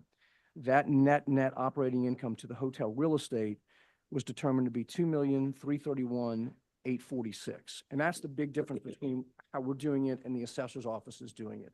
Our calculations might be a little bit different, but the LTC appraiser's methodology is much the same, where they're taking the income to the hotel business and then extracting that income that's attributable to these other sources. That's how we've done it. We've taken that net operating income, employed a cap rate of 12.34%, and that's how we've come up with our requested value of 18 million, rounded 18.9 million. We think our value is, our request is reasonable and supported by our evidence, and we pray that the tax commission will consider everything and agree with us. So if I have any questions that you all might have, I'm happy to answer them. Okay. We're going to hear from the assessor's office and our appraiser, and then we'll circle back. New Orleans Assessor's Office. Good morning, Lisa Ross again. This property, first of all, was purchased in 2021 for $40 million. There was initially a $25 million mortgage taken out on that property with a roughly a 61% loan to value. And we did do the income. I did do the income approach as well, and without taking out FF&E, and came up with a total value of $30,026,800. If I take that out, I feel like I would be well in the range of what the tax commission, what the board of review set that value at $27,200,000. We referred, the information that I got based on from the mortgage is based on TREP. If there's a mortgage on a property, the valuation has to be updated every few years. And there was a recent update of that property for a total value of $41,400,000. I believe that was in November of 2024. Therefore, even with me coming in at $30,026,800 on my valuation, removing the FF&E, I feel like the $27,200,000 is a fair valuation, and my prayer is to uphold the board of review value of $27,200,000. We'll hear from the LTC appraiser, Danny. Good morning, gentlemen. Danny Blanchard, appraiser for the Louisiana Tax Commission. I appraised property at 931 Canal Street, also known as the Saints Hotel. As previously indicated, it's a 171 room, 8-story limited service hotel, which was found to be in good physical condition. I was provided with income data from the taxpayer as well as the host report. analysis of that data for bricks and sticks only led us to using the income approach led us to a final value conclusion of $18,207,000. With a breakdown of land, $1,680,000, improvements $16,526,400. And again, in the interest of clarity, this is for bricks and sticks only. Okay. Questions from the commission? If I may add one thing, in speaking with the taxpayers representative, or Carl, at one point, he stated that the taxpayer would settle at 25 million. We did not agree to that, but I just wanted to state that for the record, that was discussed. It was 22 million. I didn't say. My notes say 25, but that's the moot original answer. at this point. Yeah. Okay. If I can add a comment on a couple of items that were mentioned. Yes, the property was purchased in March of 2021, nearly 2 years before the current valuation date. And again, that acquisition included the entire business entity and all of the intangibles that go with the hotel operation. And that was at a point in time before insurance crisis, capitalization rates, interest rates have all gone up since that time. The assessor's office mentions an appraisal. I haven't seen an appraisal for this. I asked the ownership group that I deal with. They are not aware of one. My guess is, my presumption, is that it more than likely, almost certainly, that appraised value, whatever that number is, probably includes the entire business operation. It includes the intangible as well as the land and building. So again, our request is for a value, or 18.9 million at 171 keys is about 110,000 per key. And to help put that into context, the earlier appeal for the Sheraton Hotel was just, I think, arrived at about 117,000 per key. This is across Canal Street, the odd side of Canal Street, 900 block, 9 blocks from the river. It's, a block further, you're getting into Rampart and then kind of the no man's land of South North Claiborne Avenue as it crosses Canal Street. So we think our request at 110,000 per key is a reasonable number, 18.9 million. Okay. Higher than the tax commission's appraiser. Okay. Questions from the commission? Mr. Chair, I have a question just for the assessor's office. In reading your appeal response, just as a point of comparison to the LTC and the taxpayers referencing the host element for determining income and expense, and that really is a big difference in driver, just the overall key rate, I guess. In your appeal response, mentions that the process uses income and expense data obtained from the market and was based on the type, size, condition. And then it later says that taxpayer filed an appeal, hired a local rep, provided actual income information for the subject along with other research data. So the actual income number that you used was based upon market data or from actual My income was based on actuals. that the taxpayer had presented? Yes. And they are actually in this packet that the representative has used, has presented. Because one of the differences I saw with what they requested and what I did was the average daily rate of 233.51, which was actually reported by the taxpayer, and theirs was significantly lower.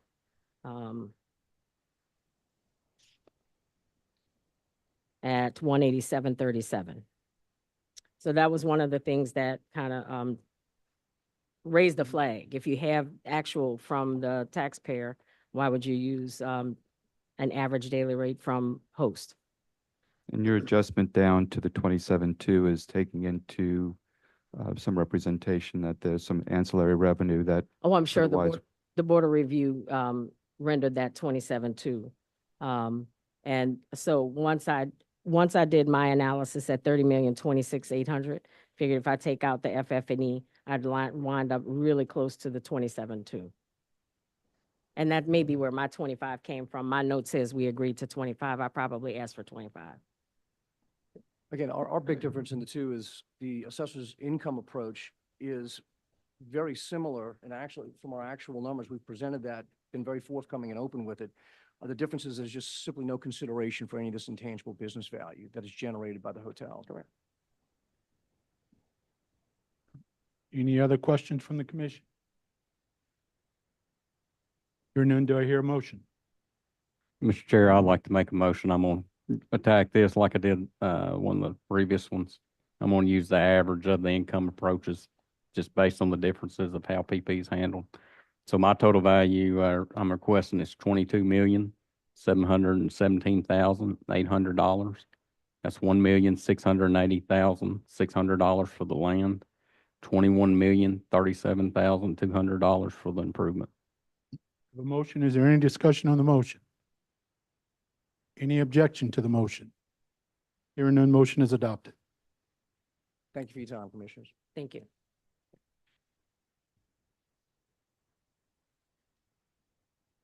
Next, we have the appeal of Doc 2633 Napoleon Avenue Mob LLC versus Assessor Orleans Parish Board of Review, docket number 23221-76186.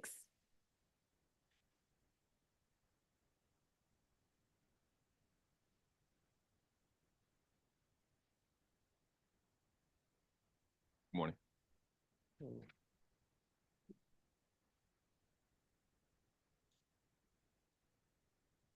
Chris Doherty, I'm representing the property owner in this particular case here.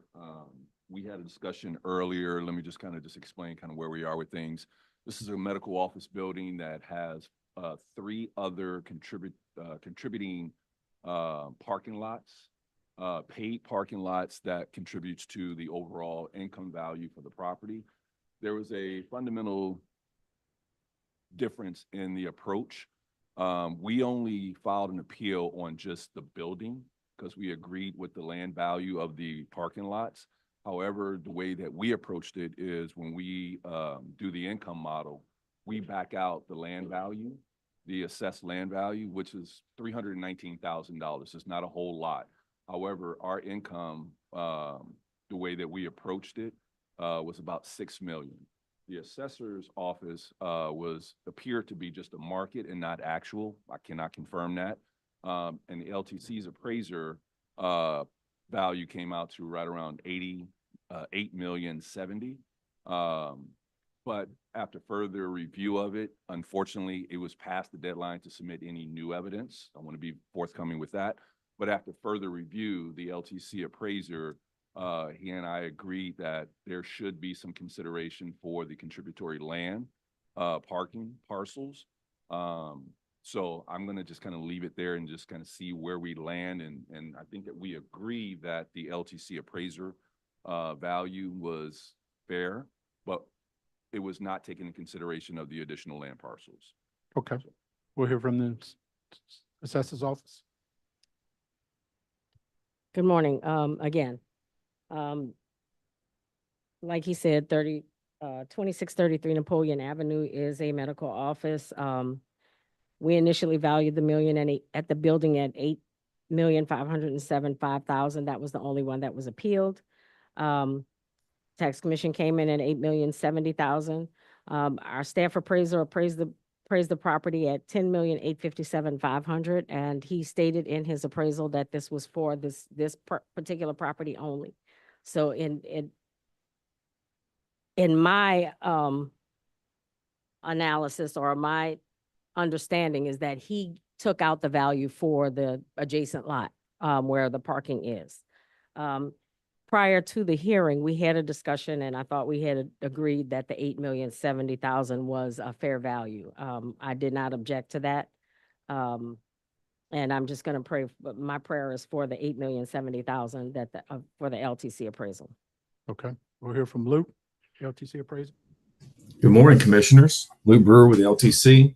I did an appraisal on the medical office over at Napoleon 2633 Napoleon Avenue. I did this using the income approach based on the income statements that were provided to me from the tax representative.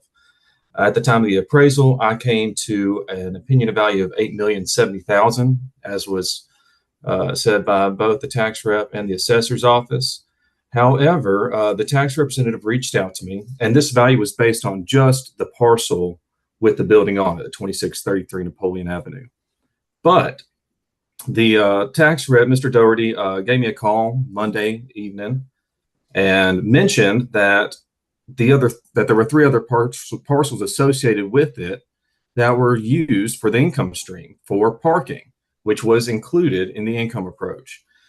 Because those parcels are not being evaluated, I do not believe that the income and expense for parking should be included in the appraisal, as the majority of the parking is dispersed between the other 3 parcels. So on the addendum page, you have a parking income of $146,352.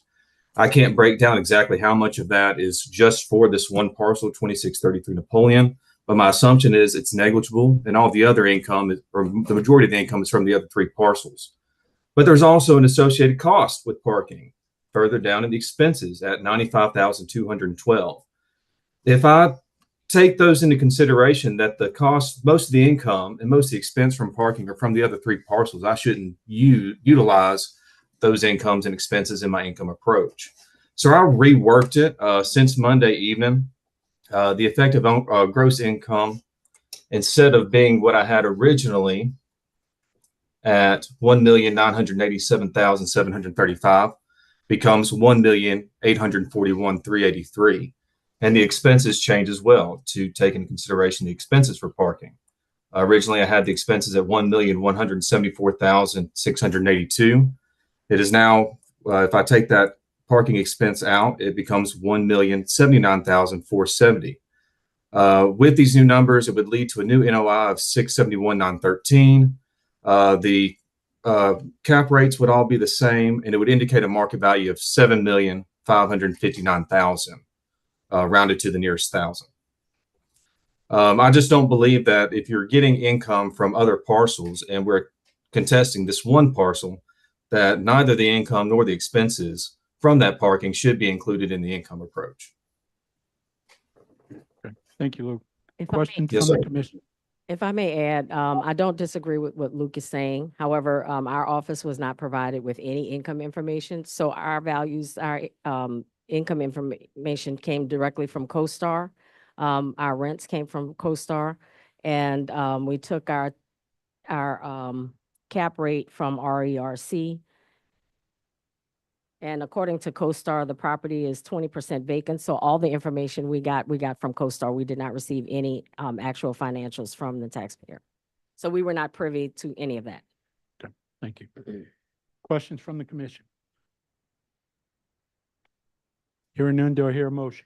Mr. Chair, I call for a motion to accept the $8,070,000, which is total of $540,000 land improvements, $7,530,000, total of $8,070,000.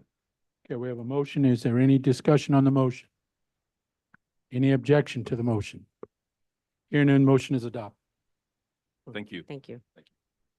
Next, we'll take up the appeal of April D. Page versus Assessor L.G. Williams in the Orleans Parish Board of Review, docket number 23221-73039. That's the issue.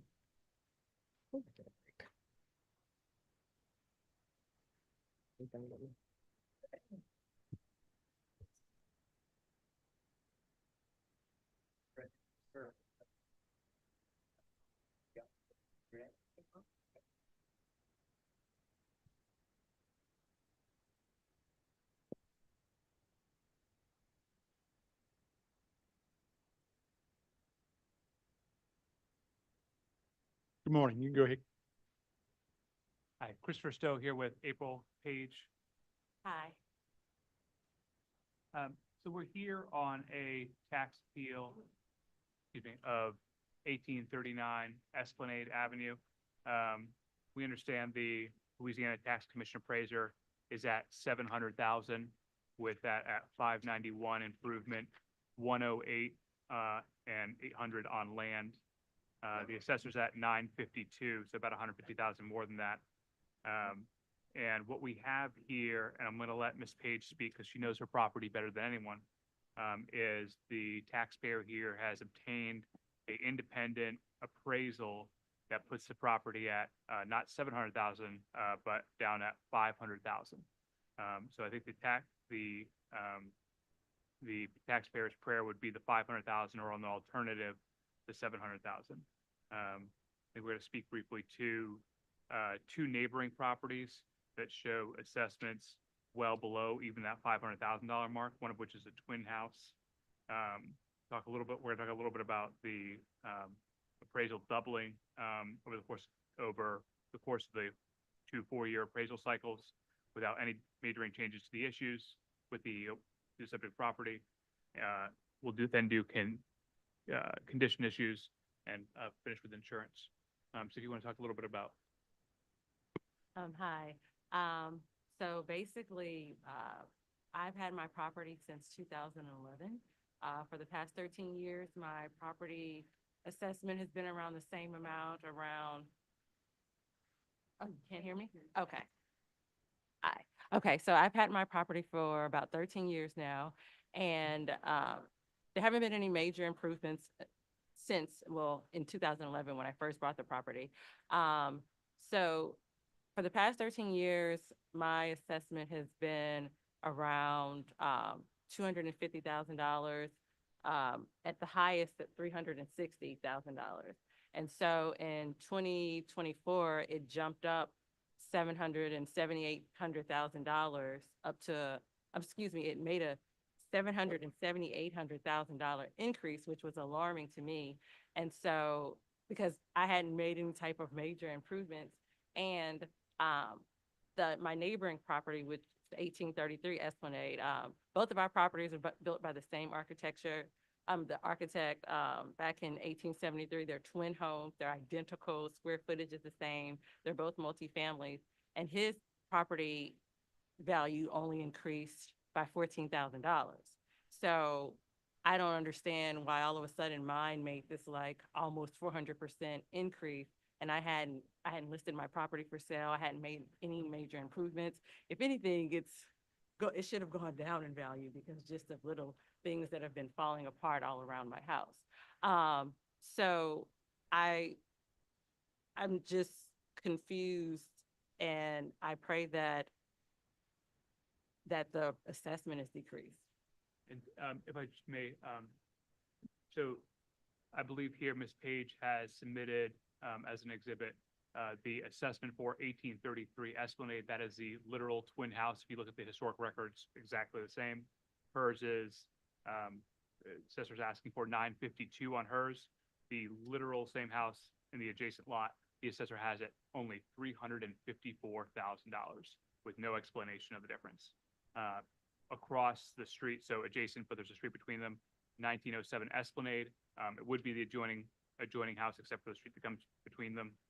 That one was at 363. That was subsequently demolished. I think that's being redeveloped. But so we have the neighboring properties on either side at 354 and 363, her at closer to 952 if you take the assessor's word on it. One thing I want to point out here is that the appraisal that you submitted looks like here that the condition is an average and fair value for your home. That's what the independent metro appraisal says. Do you think that's accurate? Yes. Why? Just different, over the years, different things that have just gone on in my property. For example, I have a room that has a floor open. I have a piece of a ceiling that's missing. I have windows that are, 140 years old that are just kind of leaking. I have cracks in my ceiling. I have cracks in the plaster. I have an open floor in a loft. I have ceiling issues. It's always something I know it's always something with these older homes, but I don't even consider my house to be in good condition. And let me ask you here, that same appraisal that you submitted, its first comparable is 1431 North Urbany. I'm seeing that's 0.1 miles away. Do you think that's a comparable location to yours? Yes. Okay. and that's close by to you? Yes.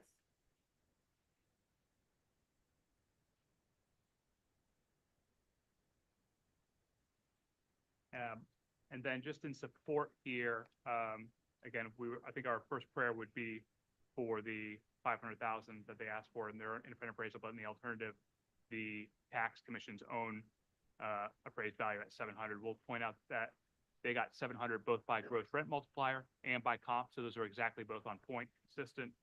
And then 1435 North Urbany, that was a comparable sale very close by. And then same here with the other comp 3. Anything else? That is it. And then insurance? Oh, yes, my insurance, I have my house insured for $600,000.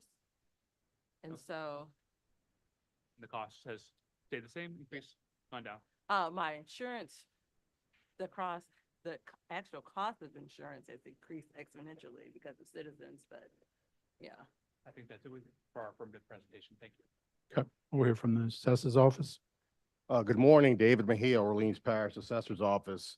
The property at 1839 Esplanade, it was originally valued at, for the quadrennial at $1,141,000. There was an error that was corrected. When this quadrennial went through, it was classified as a single family, and it was also a square foot error. Both of those have been corrected during the board of review process. We've corrected the square footage and corrected the land use code. When we completed the appraisal landed at $952,300 for this independent analysis.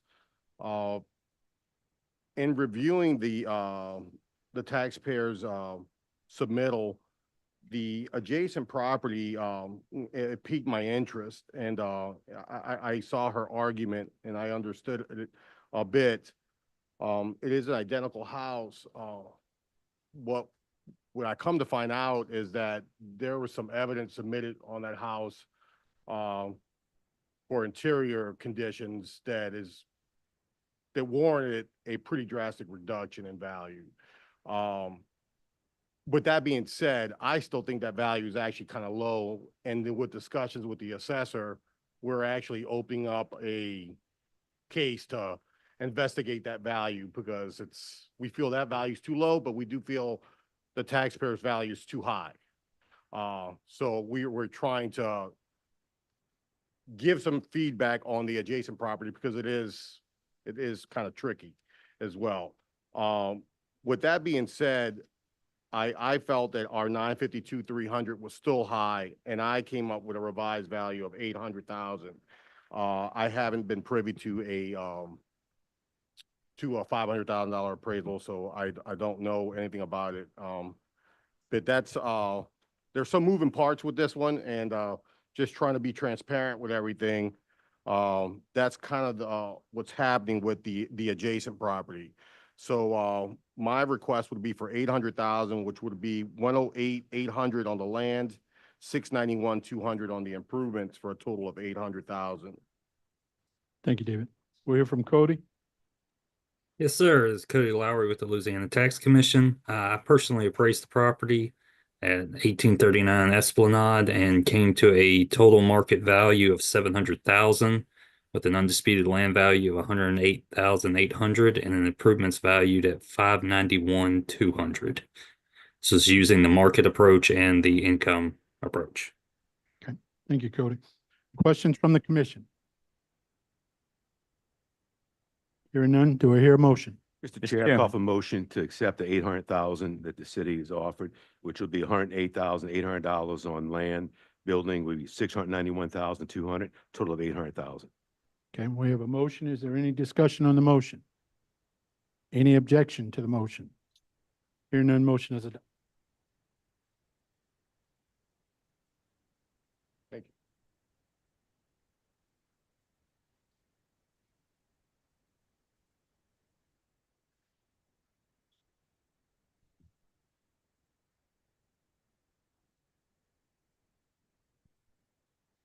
Okay. Next, we have the appeal of Sheree Jalar.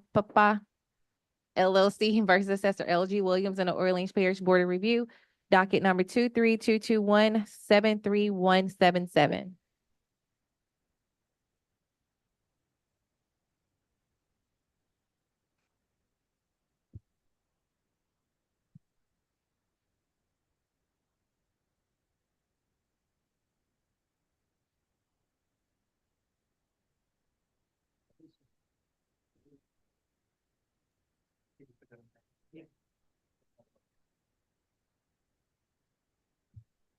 Since we have an agreement here, Yes.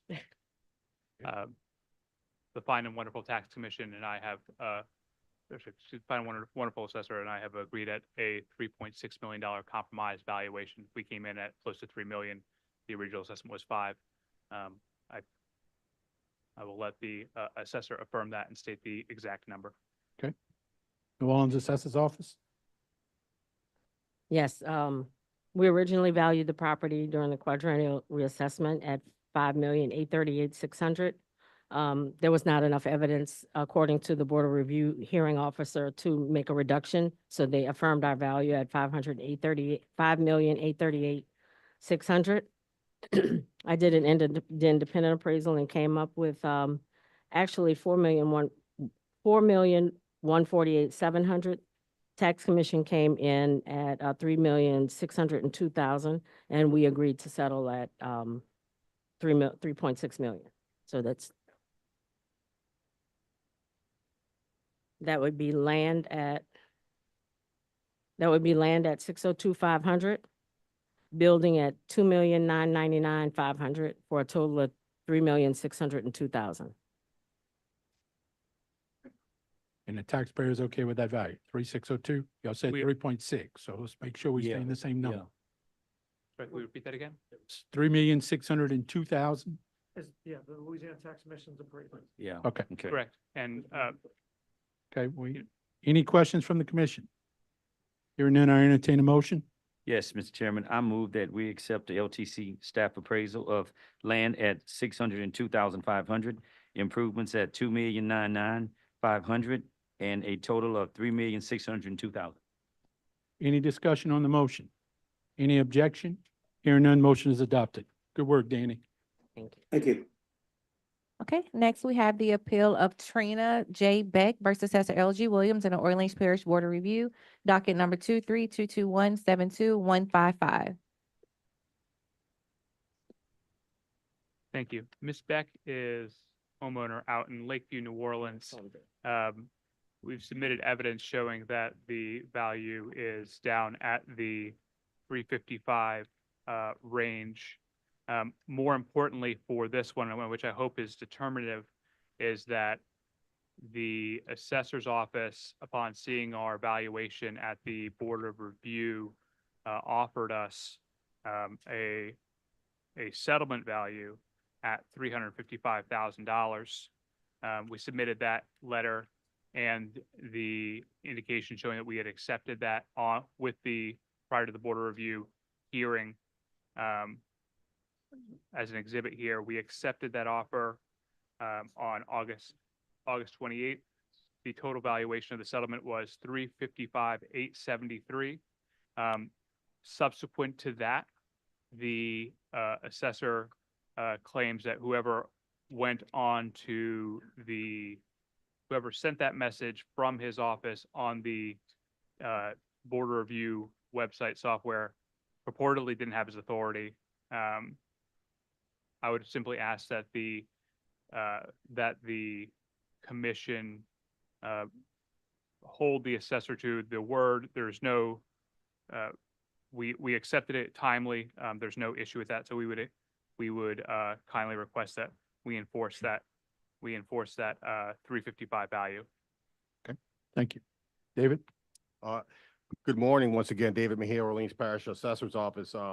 It's my understanding, actually, the value is 350. I believe it's what our records show. Thought it was 5,000 less. Is that right? That's fine by me. I believe we had settled for 350 total for 2025. And so we're going to just request a 350 for 2024. Agreement between the taxpayer and the New Orleans assessor at $350,000. Correct. Land value of $120,000 and improvement value $235,873. It would be 230 even if we go with the 350. Yes. Hear a motion. Mr. Chair, I move to accept the agreement of $350,000 in total, $120,000 to land, $230,000 to improvements. Okay, we have a motion. Any discussion on the motion? Any objection? Hearing none, motion is adopted. Thank you.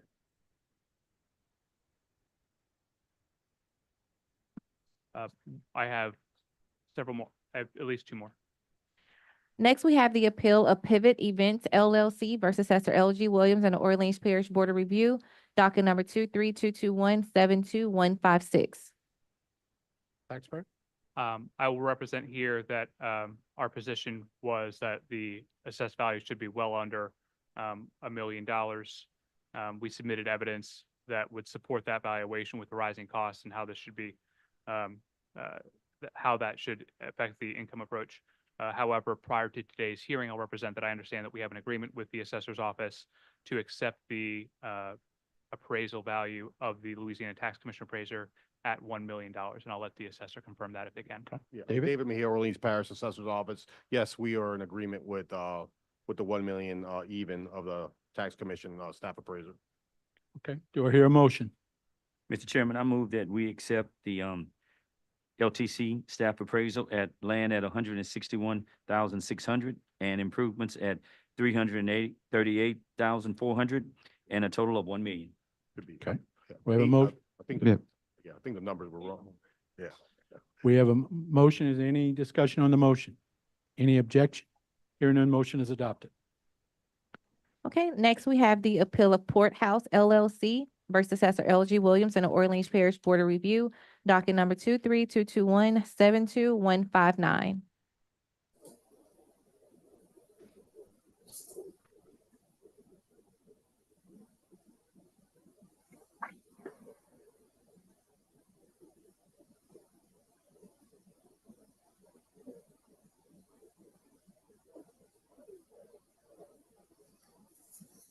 Thank you for hearing us on this Courthouse LLC assessment appeal of 639 North Pierce. We had a variety of evidence that we had submitted here that I think is worth outlining. And again, it's all here in the record. We submitted comparable sales that would indicate a value of $238 per square foot. Those are all very similar properties, all within, most within a mile, all within 2 miles. And then I would put it at $228 a square foot. That is valued, that is in our appeal materials. We also took a look at the nearby properties. Again, how is the assessor, is the assessor doing a uniform assessment of like properties? That's on page 2 of our primary exhibit, I believe. That's showing that they are assessing this property at $351 a square foot. All of the neighboring properties, you average them out, that gets you a valuation that would equate to a $160 a square foot. Again, this is a substantial deviation from their other assessments. We also have a comparative market analysis that we have submitted from a local realtor who has deep experience in the market, pointing out comparable sales. Again, that number comes in at 185 for that. So we have 228, 160, 185 for the comparative market analysis. Issues that we have as to why we think the other appraisals may not have hit the mark exactly include the condition issues. We've submitted a full-scale licensed home inspector report, large-scale issues including plumbing, eaves, soffits, and an entire roof that needs to be replaced. Again, we've submitted photo documentation evidence, invoices from a plumber. I think that it span over 50 pages here, as well as some foundation issues. So I think that the condition of the property issue, I think that more fairly would be closer to average. And I believe this is for, we would dispute the condition as excellent, which is where the Louisiana Tax Commission has it. We we would put it down. And I think that with that adjustment in the condition of the property, we would get a valuation more in line with the numbers that we were hoping for. I'll also point out that the property sold in October 2022 at $320,000. That is a market arm's length sale, should be controlling. So I do not believe that I think that should be a very controlling factor. The other issue we would have where we would critique the otherwise good Louisiana Tax Commission appraisal is the comparable number 2 at 1043 Moss Street. Even with adjustments, that would put what they're using there is 359. What we have here is 639 North Pierce is essentially a back alley to Carrollton Avenue. Carrollton Avenue is mixed residential, commercial, big, beautiful oaks. This is a back alley that essentially is the utility entrance to Rouse's, right? So I think it's not comparable to even Oak Street. I dispute that 1043 Moss Street is comparable. It's, 1 mile away. But what we've attempted to do here is show that Moss Street overlooks one of the most beautiful scenic features of New Orleans, that is Bayou St. John. And so 1043 Moss Street looks out on their front yard and they see nothing but beautiful bayou. And so I don't think that's the same as the back alley behind Rouse's or behind Carrollton Avenue. Again, so condition issues, the real life prior sale, the other issues with prices that we've looked at. Again, I think the assessor's valuation that they're praying for is 336, if I recall correctly. But we would argue for a departure lower than that. And let me just pull the number here. The high end of our range here that we prayed for was 228. 228 is the taxpayer's prayer. That would be our prayer for it. Lastly, I'll point out that due to the nature of this location, I've also submitted a fair amount of evidence showing there is nearby crime, notably within, I think, 6 lots over, same square block. We've got a murder that was contemporaneous, October 2022, right before the quadrennial assessment date. Certainly, if you're looking at what the value is in January 2023, a murder on the same block 2 months prior is going to affect sale value. That's not in any of the appraisal reports, obviously. And then we also have other reports of crime and people who had to register with New Orleans Police Department due to prior sex offenses living nearby. So it's the crime issue negatively affects value. Thank you. Okay, thank you. David? Good morning once again, David Mejia, Orleans Parish Assessor's Office. The property is 639 North Pierce Street. It was sold in excellent condition. I believe that's where we derived the condition rating from, and I'm assuming that the tax commission as well. The pictures and the disclosures through the MLS seem to indicate it to be above average. With that being said, I did a little research on the taxpayers' comps, and interestingly enough, all the sales were all the properties on that block, with the exception of 2, the 639 North Pierce and 625 North Pierce were the only single families. The rest are all multifamilies. So a multifamily generates a much lower price per square foot. So when a taxpayer is looking at comparables, they really need to stay in the same ballpark. Compare a single family to a single family, not multifamily. You've got to keep the same land use as well. So that's kind of the difference of why there's a big disparity of some of the data that the taxpayer found on the website. And so I researched that actually late last night. My wife was looking at me like I was crazy because I was working on this, but I noticed that myself. With that being said, our CAMA value landed at 336,900 from 320 sale price. That's within all appropriate ranges of any metric that you use for any kind of sales ratio study would show that it falls within an appropriate range. with that being said, I personally don't like when we land higher than the sale price. Sometimes it appears that what's a good word for this? Hitting them hard with it, I guess. I don't know a good word for it. So, I do think that we need to maybe offer something, and, I would be willing to make a reduction down to 305, which would put the land at 67,800, the building at 237,200, which would make it at 305, which is lower than any other number, the tax commission number, our independent number, our CAMA number, and their sale price.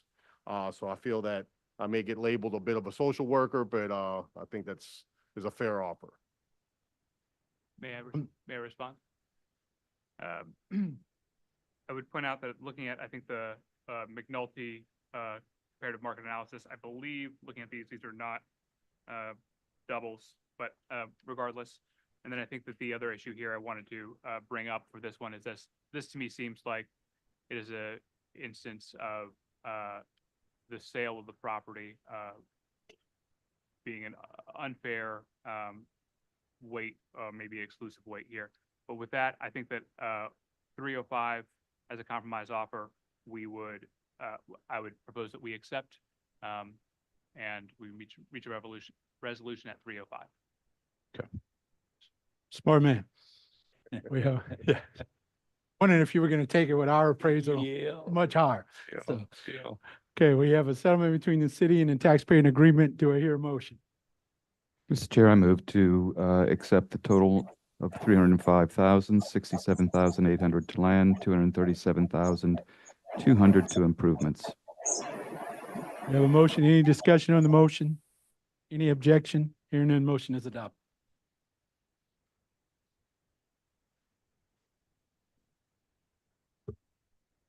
Next, we have the appeal of North Clark LLC versus Assessor LG Williams and the Orleans Parish Board of Review, docket number 23.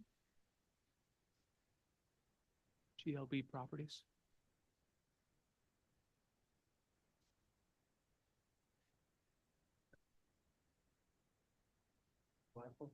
GLB Properties. Sorry, we're going to take up the appeal of GLB Properties LLC.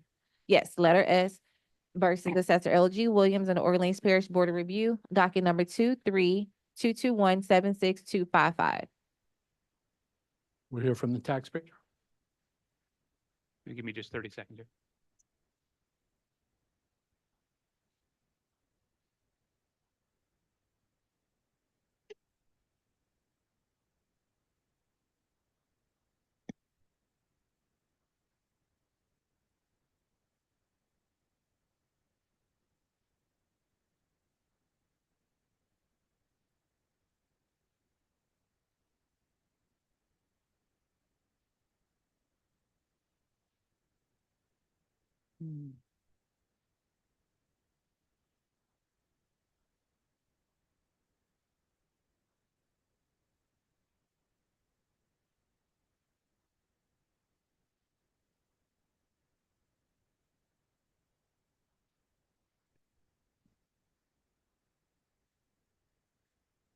I'm ready to proceed with the tax commissioners. Thank you. Christopher Stowe here on GLB Properties. The subject property at 4730 St. Charles Avenue in New Orleans is a home that I can see looks very nice from the street. But again, there is a issue here with the condition of the property and what the comps support. We had submitted a comparative market analysis of comparable homes, granted very nice homes, but those showing those comparable sales at $1.4 million. Again, here, I think the issue is there's the market for $1.4 million home or more if you believe the assessor side is limited. And particularly if you take that January 2023 date, the market for that was stagnant and they really weren't selling. So we have our evidence suggests that it is at 1,407,481 were the comparables we submitted. We'll point out that the esteemed tax commission appraiser, we think also in the alternative got it right if we can't get 1.4. I think that the 1.7 million valuation was also within the range of what I think was reasonable. And again, their comps all I think are on close examination comparable to what we have here in the exact same nicer neighborhood here of New Orleans. So I'd be happy to go into and support the commission or the comparative market analysis, but that's what we're really resting on this one. Thank you. New Orleans Assessor's Office. Hello, Greg Billin for the Orleans Parish Assessor's Office. The main contention on this property is the property is a very large site and is located on St. Charles Avenue, which historically and through comparable sales noted properties which are on front St. Charles Avenue demand a premium.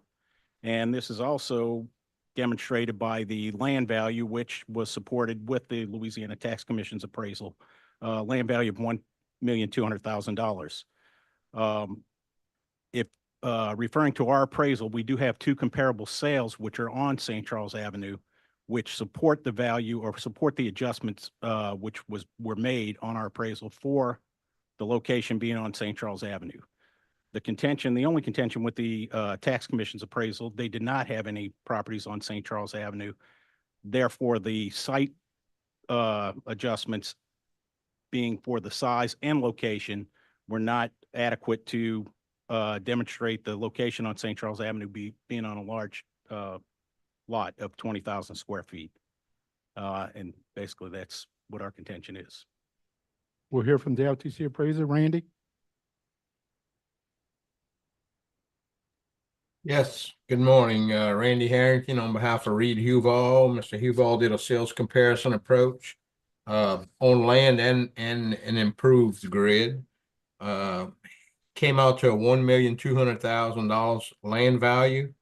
And on his improved sales grid, overall value was $1,700,000 with, again, 1.2 million land, 500,000 improvement. Questions from the commission? Hearing none, do I hear a motion? Mr. Chair, I move to, I propose a total value of $2 million, looking at the average of all comps and what the taxpayer was requesting for improvements. So that would be land at 1.2 million, improvements at 800,000 for a total of 2 million. Okay, we have a motion. Is there any discussion on the motion? Is there any objection to the motion? Hearing none, motion is adopted. Thank you.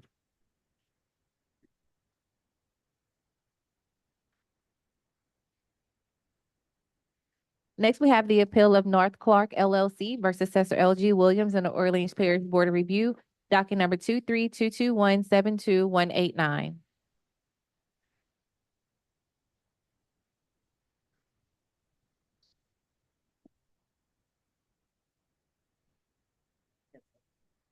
Kathleen Presson.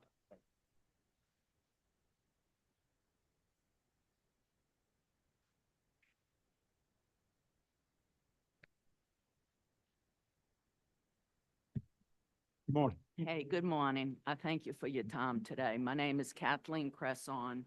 I'm here on behalf of my LLC, North Clark LLC, that owns a building at 221 North Clark Street. Upstairs is a low-key, my law office. It's been like that since I bought it. And downstairs is a residential unit.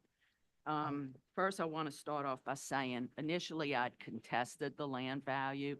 But after seeing your LTC staff appraiser, George Wallace's appraisal, he agreed with the city of $120,200 for land. I will accept that.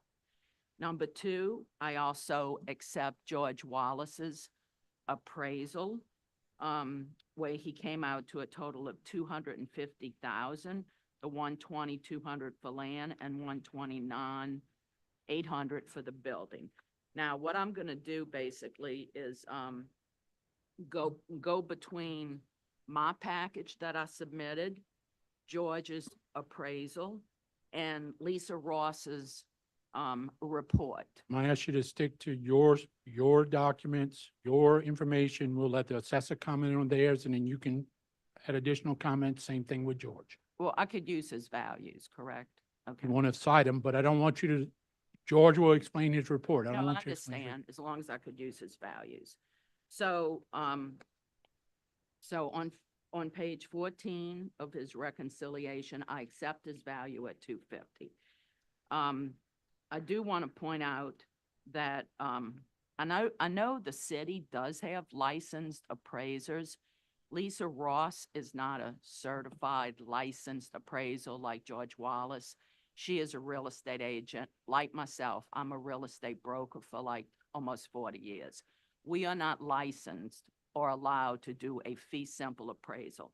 So I'm going to refer to her values as a report or her opinion of value versus a certified appraiser. And so, so in my package, I had put in, that what they wanted. So even though, in her report, Lisa says she will accept 444,000, what you have to do is realize it gets bumped up. So if you look at my report toward the end, where it's the picture of the house, I showed what the city showed for 2022, 23, and 24.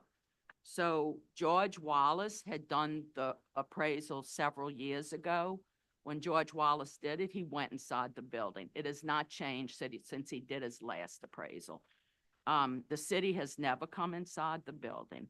That's number one. Number two is when they accepted George Wallace's appraisal from 4 or 5 years ago, it was 251,000. But notice the city bumped it up to 291,400. And the theory is, well, commercial, they hit you 15%, residential 10%. To me, it seems like double dipping. So I would prefer if you came to a value today to call it taxable assessment. So if you look on my page, and then Lisa had said in her report that in 23, they reduced it because of COVID. That's not correct. They just picked up the same value in 22. So if you look at 22, they accepted George's appraisal 251.1. It got bumped up to 291,400. In 23, I think probably they left it the same because of COVID, but it was not reduced. So it's the same thing as 22. In 24, they bumped it up to 525,800. So when Lisa talks about she will accept 444,700, that's the total value. But then they bump it up. And what they basically do is they look at the land value, the property value, which they put it for 24 at 324,500. And you could either split it in half and do 15% for commercial, 10 for residential. Or what the city does, they just take this value times 12.5%. So that's how they get the assessed value of 405,600. And so then when they add the land, it comes to the bumped up value. So just keep in mind, whatever we set as the value, I don't know if you're allowed to say we state this is the taxable assessment, but if you take George's value at face value, what he has today, they will bump it up to almost 300,000 if it stays the same. If it doesn't stay the same and you accept their value, it's going to get bumped up to 525,800. And I submit I would sell it for that. Here's the problem. Downstairs is in a repetitive flood loss category. So what happened is when Katrina hit in 05 and I tried to rent the downstairs as a rental unit, people understood. They know that probably 80% of the city got flooded. But the tenants I had there that rented it after Katrina, I had a tenant in 2017. We had a hard summer rain. They got 15 inches inside. So I tried to work with them on rent, but after a couple of months, they broke the lease and said, we're done. Okay, so then I tried to rent it out again. I have to disclose that it not only flooded for Katrina, it now has flooded, it was 2017.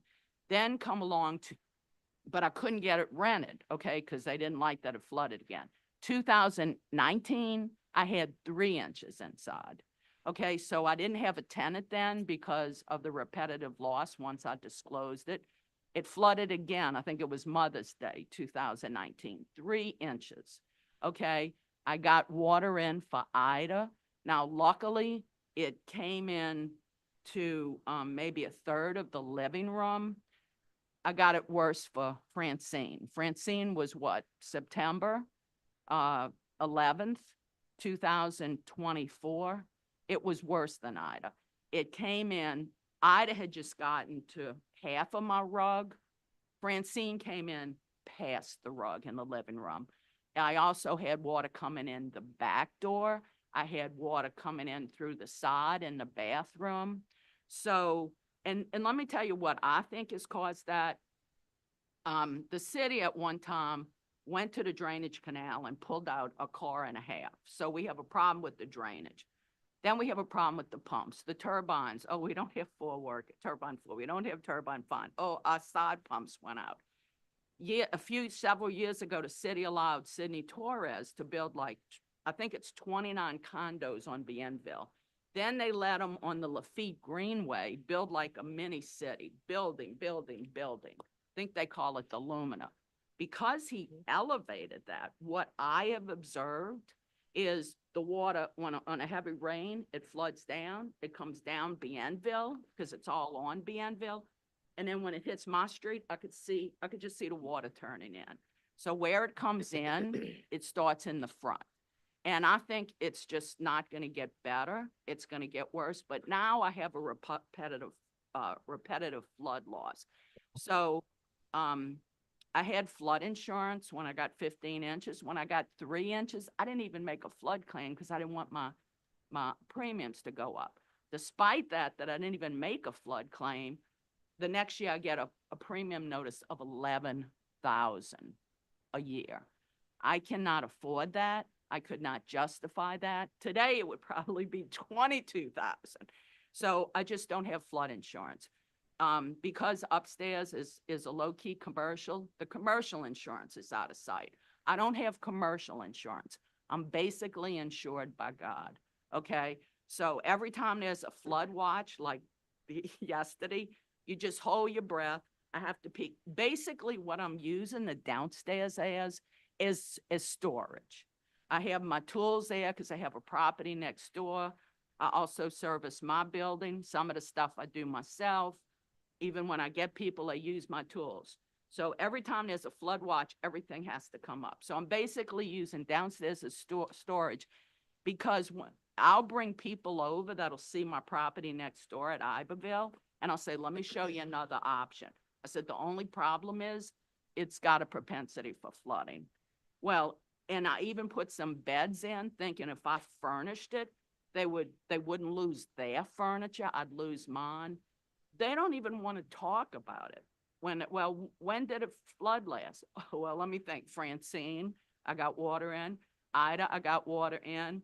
3 inches in 19, 15 inches in 17. So that's just strongly a consideration. Now, George took the income approach, and I think the income approach, just bringing a broker, is a good approach because my income is affected, not because I'm lazy and don't try to rent the downstairs. I am still showing I cannot get anybody. So George's income approach, I think is better than the sales. Now, when Lisa did her comparables, yes, she picked sales values, but I don't think they're comparables. She had picked the Ronald McDonald House, which is a big building raised, and it's on Canal Street. So when I go rent a commercial, like several years ago, I have 3 offices. I have one, and sometimes I'd rent out the other 2. It's not on a thoroughfare street. Plus, the area floods. Like I said, when a street floods, there's nowhere for my water to go. then it goes into my downstairs unit. But even for the upstairs, when I say, they'll say, does the area flood? Yes, they worry about their cars getting flooded. So it presents a whole host of problems. Why I think the income approach is good, because I cannot rent out the downstairs. And when I rent out the upstairs as commercial, they want to be on a thoroughfare street. So my area is just basically houses, okay? It's not a commercial area. And the comparables that were used by the city, they all raised. They either on thoroughfare, like Canal, Bienville is another one that's probably the closest comparable because it's close, but it's raised. And all these houses are raised, mine's on a slab. So it's a very unusual situation. Plus, it's not a thoroughfare. And one thing I want to point out too, besides that the city bumps up the value, which I don't agree with that at all, but I know the assessor does not want to be accused of sales chasing. So a lot of times I'll watch as a broker, you know, keep an eye on who's buying what for what. So they'll buy a house like next to me for close to me, say for 630. But the assessor doesn't want to be, I think there was something, I don't know if it was a lawsuit or some problem, but he doesn't want to be accused of sales chasing. So he never picks up the sale values. He lowers it. So because he lowers it, even their comparables that they picked up for sales should be lowered.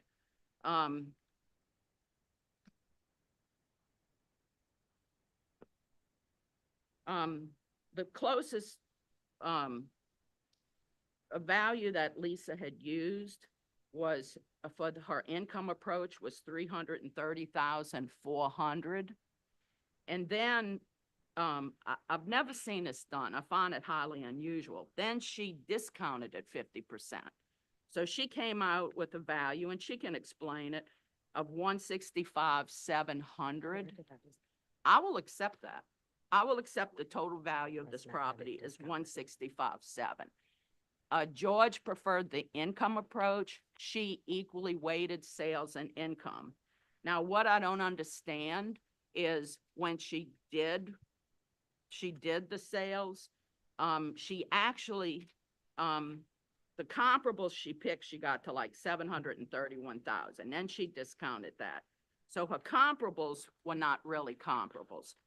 But then she adds them up to get to the 731. Now, as a broker, I was always taught it's, you know, both of them discounted the cost. So throw that third way out. But both of them talked about income and sales. And I was always taught you don't add it up. It's income versus sales. You don't just add it up to come to this big value. It's one or the other.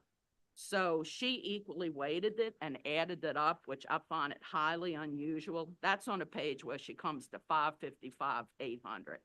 But she says in the spirit of equity, she'll take the 444. But remember, that gets bumped up by the city unless when y'all come to your value, you call it the taxable assessed value.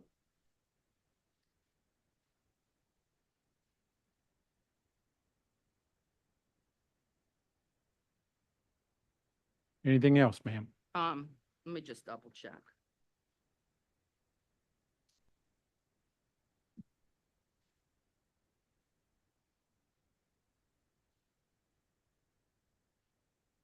Yeah, I'm good if you allow me a rebuttal later. Thank you.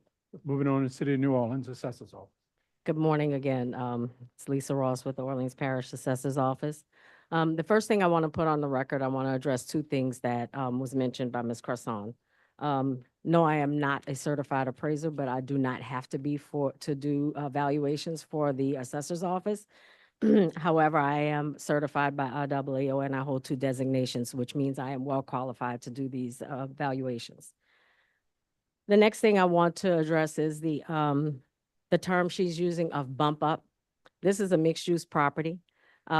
Residential portion of the property, we have it split at 50-50. We have a 3,000 square foot property that we have split at 1,500 square feet for the residential portion, 1,500 square feet for the commercial portion.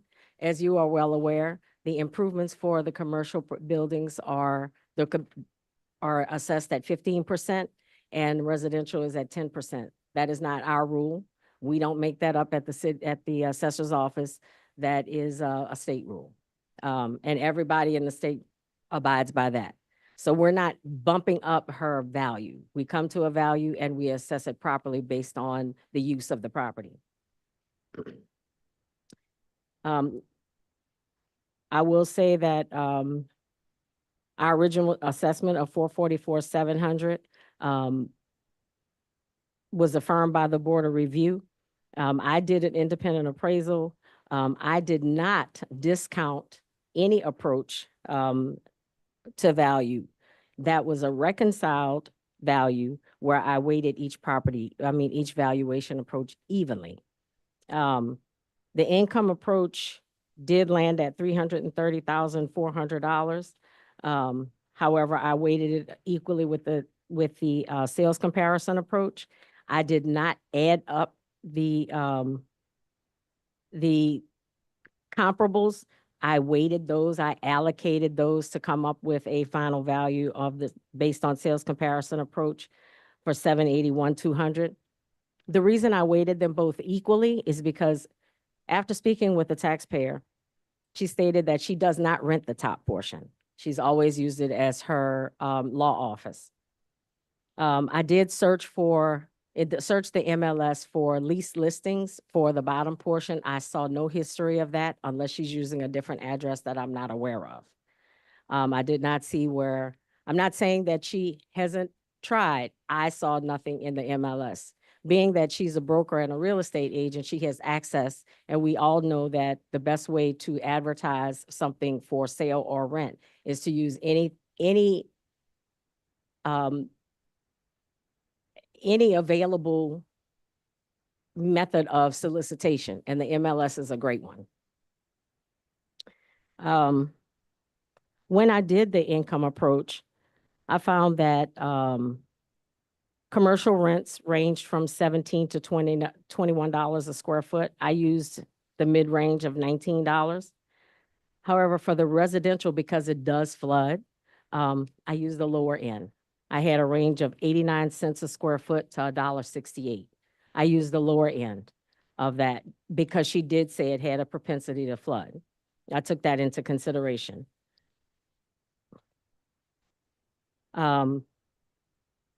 When the appraisal was done by Mr. Wallace, he gave it 46 cents a square foot. His ranges for that, his research ranges for a residential lease rates range from 87 cents a square foot to $1.98 a square foot. He gave it 46% per square foot because of the flooding. However, I don't see anything that that would substantiate that. If there was evidence in his report that stated why he chose 46%. I didn't see anything in the MLS saying that, well, this rents for this because it floods. So I could only go by what I found in the MLS and use the, but I did give it the lower end of the range.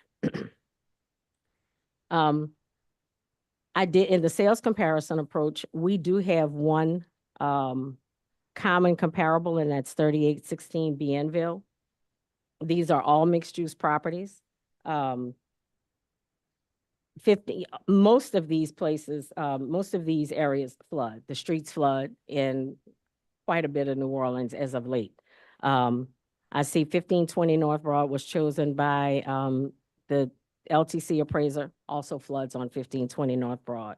It is a different neighborhood, but adjustments were made based on location and size. And I did state that all of the properties that I used in my sales comparison approach were in superior condition, so adjustments were made for that. All in all, once I weighted them fit equally, and I came up with a value of $555,800. But in an effort to maintain our equity, I'm okay with the $444,700. And keep in mind, we are not bumping up the assessment. It's just simply assessed 15% for the commercial portion and 10% for the residential portion. Okay, thank you. Mr. Chairman, I just have a quick comment. Ms. Lisa, first of all, I just want to commend you on your professionalism as to how you dealt with the issue at hand. And Thank you. I do appreciate the information that you all bring us because we value it. And just thank you again for how you handled that issue and giving us your assessment and your credibility of what it is that you can do. Thank you very Appreciate it. much. Thank you. We'll hear from Mr. Wallace, the LTC appraiser. George? Yeah, George Wallace, Louisiana Tax Commission.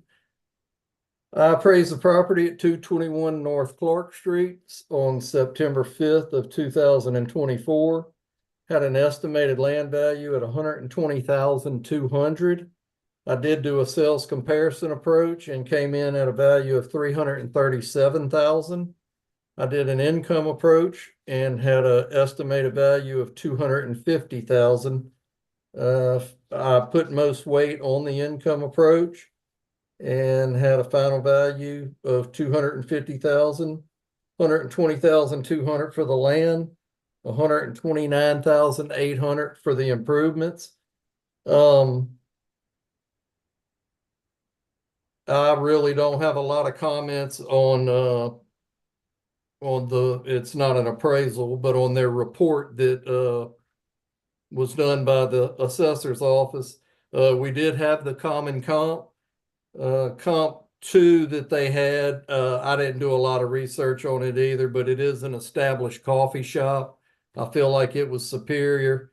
And the one on Canal Boulevard, comp 3, is far superior, had an elevator, was just in overall better condition, but I see they didn't make any account for the flood adjustment that was verified with the property owner.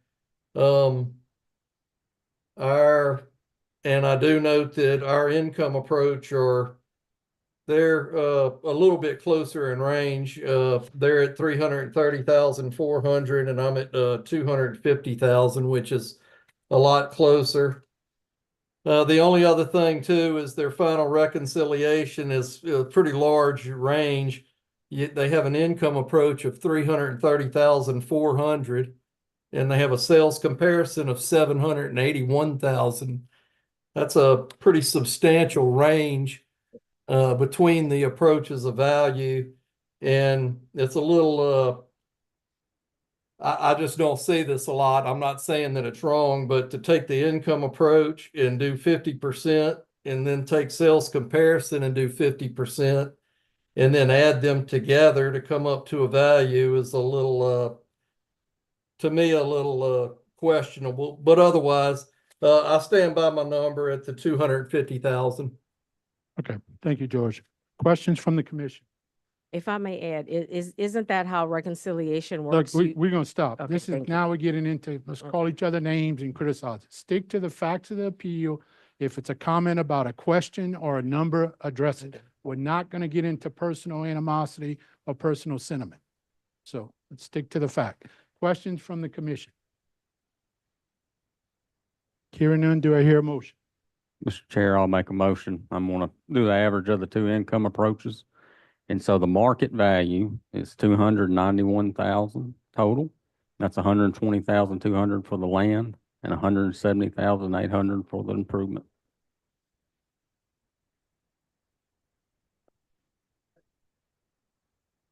Motion is adopted. Am I allowed to rebut a little bit? Ma'am, we just voted. Okay. Next, we have the appeal of Metairie Road Associates LLC versus Assessor L.G. Williams and the Orleans Parish Board of Review, docket number 23221-71007.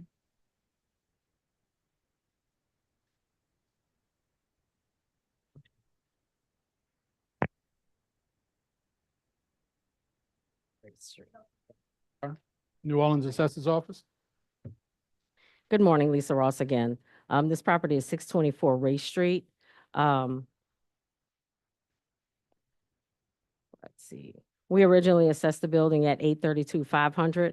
Board of Review reduced it to $687,500. LTC appraisal came in at 950,000. The Orleans Parish, an appraisal was done by staff appraiser for the Orleans Parish Assessor's Office that came in at 845,400.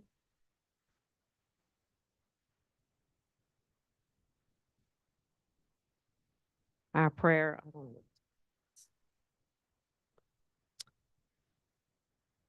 we didn't appeal this, so our prayer would be for the Board of Review total of 687,500, since we did not appeal that value. LTC appraiser. Yes, again, Randy Harrington on behalf of Reed Huval. Mr. Huval did an appraisal on the property. He utilized the cost and the income. He had a cost of $993,900, an income approach of $915,000. He blended the two for an overall value of $950,000 with $385 land and $564 one improvement. Thank you, Randy. Questions from the commission? Hearing none, do I hear a motion?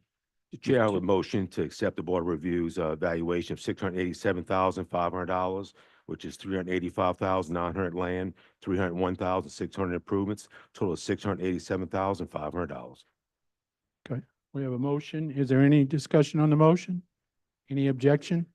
Motion is adopted.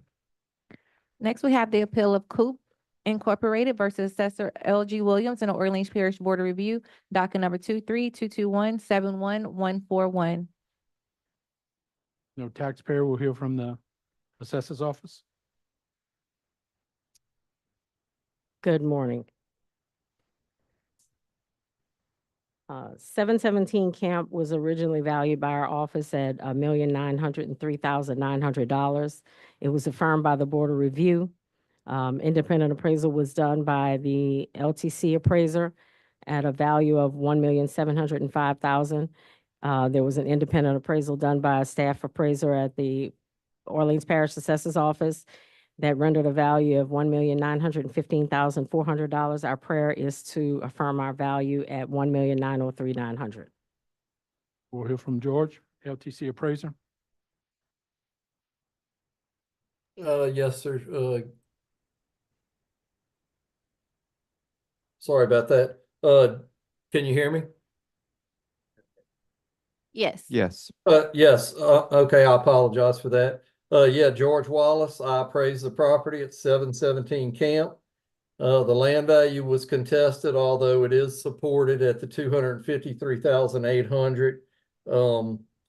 I did do a sales comparison approach, had a value of 1,942,000. Did an income approach and had a value of 1,468,000. I correlated the two values together for a final value of 1,705,000. That's 253,000 for the 800 for the land, 1,451,200 for the improvements. And I've taken a look at the assessor's pro forma. It's very close to mine. I think I used 35% in expenses and they used 30%. Otherwise, they're relatively close together. Okay. Thank you, George. Questions from the commission? Yes, sir, I have a question. Just one thing I noticed, if I'm seeing this correctly, I was looking at the square footage. So on the, I guess our briefing sheet, as well as the assessor's income approach, there's a square footage of 13,622. However, Mr. Wallace, you have when you're projecting your income, you're using square footage of 11,130. So just curious as to the difference. Yeah, this was a repeat appraisal. I believe I did it a few years ago, and I think at that time, I don't recall, but I do believe that I used the assessor square footage at that time. I think it was revised, but there is I used I used 12,985 square feet for the gross building area. And then there was a small area that was unleasable area, as I noted in my report on let's see, I believe it was on page 13. I noted it in here somewhere, but we did have a slight discrepancy on the square footage. When I met with the property owner, he did show me an area that was unleasable. It was kind of an attic storage type area that was in the upper section of the building. That's where the discrepancy is. Okay, thank you. Any additional questions from the commission? Hearing none, do I hear a motion? Mr. Chair, I'd make a motion comparing the two income approaches, acknowledging some difference in square footage, but hopefully the average of that balances it out, that it would be a total of 1,691,700. And I'll have to do the math.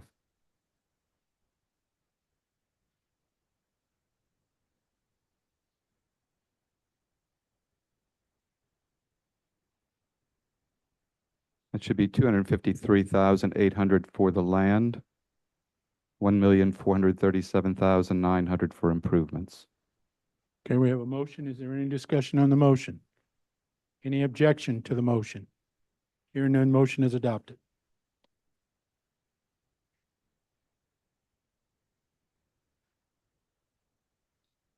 Next, we have the appeal of Carol Cell Incorporated versus Assessor LG Williams in the Orleans Parish Board of Review, docket number 2322171206. New Orleans Assessor's Office. Good morning again. Lisa Ross with the Orleans Parish Assessor's Office. This property is 124 Barone Street. It is a mixed use. It's all commercial, but it's mixed use in that it's retail and office space. We originally valued the property at $1,022,200. It was affirmed by the Board of Review, citing that there was insufficient information to make a change. I did an independent appraisal that rendered a value of $1,907,900.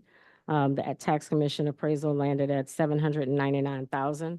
I did do income and sales comparison approach. I did find 3 sales of very similar buildings.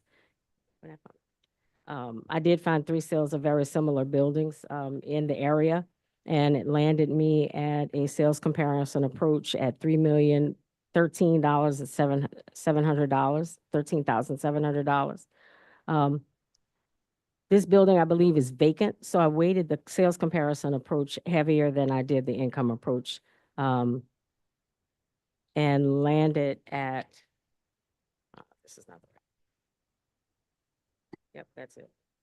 I weighted them evenly. I'm sorry. I was looking at the wrong sheet.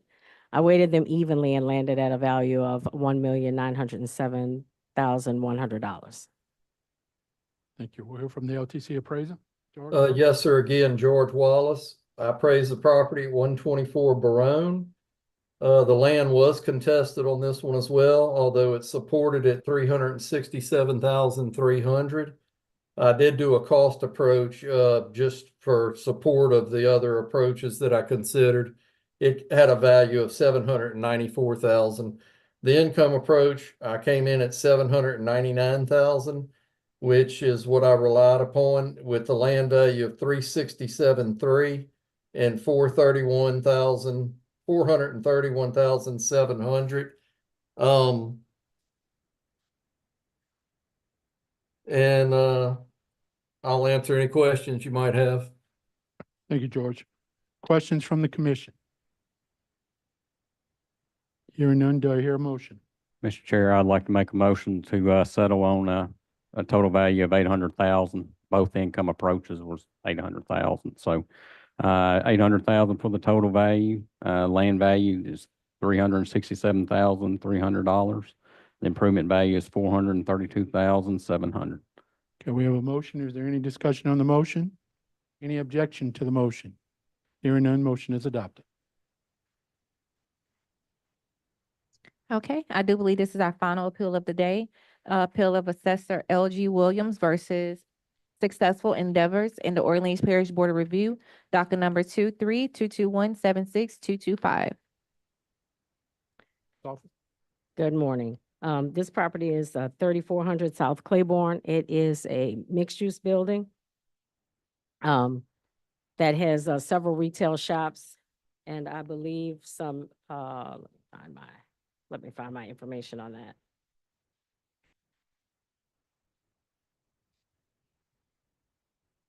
Oh, I'm sorry, it's second floor office space, not residential space. Yes, so it is not mixed use. However, we originally valued that property at $655,000. The Board of Review lowered the value to $365,200. I did an independent appraisal and came in at, I believe it's $563,600. The tax commission's appraisal came in at $528,000. My prayer is for the $563,600. There was at one point a discrepancy in square footage. We sent someone from our office to correct that square footage a while back and determined that that upstairs space is usable space. Initially, the taxpayer said it was not. That's all. Hear from the LTC appraiser, Mike? Mike Cater, Tax Commission Appraiser. This was an assessor appeal of commercial property at 3400 South Claiborne. The protest property was a small strip shopping area, had 5 units. Most of these businesses occupied were various local businesses. I completed a cost report based on Marshall Swift with an effective age of 30 years, based on the sketch that was provided by the assessor's office. Final value of the cost approach was $532,000, which included land. I then valued the subject property based on the income approach, based on MLS rental data. I assumed the income at $15 per square foot, 5% vacancy, and 35% expense ratio. Final value of the income approach was $523,000. The taxpayer did not include any income or rental history with the property. These values were reconciled for a final value of $528,000, with $378,000 as improvements and $150,000 in land. Questions from the commission? I have a question for Orleans Parish. I'm reading y'all's stuff, and it says here that y'all would be acceptable to the $528,000 of the tax commission's value. Yes, that's fine. Yeah. Do I hear a motion? Mr. Chairman, I move that we accept the Orleans Parish appraisal that went with accepting the low bid of $150,000 for land and $378,000 for improvements, for a total of $528,000, if I'm correct. We have a motion. Is there any discussion on the motion? Is there any objection? Hearing none, motion is adopted.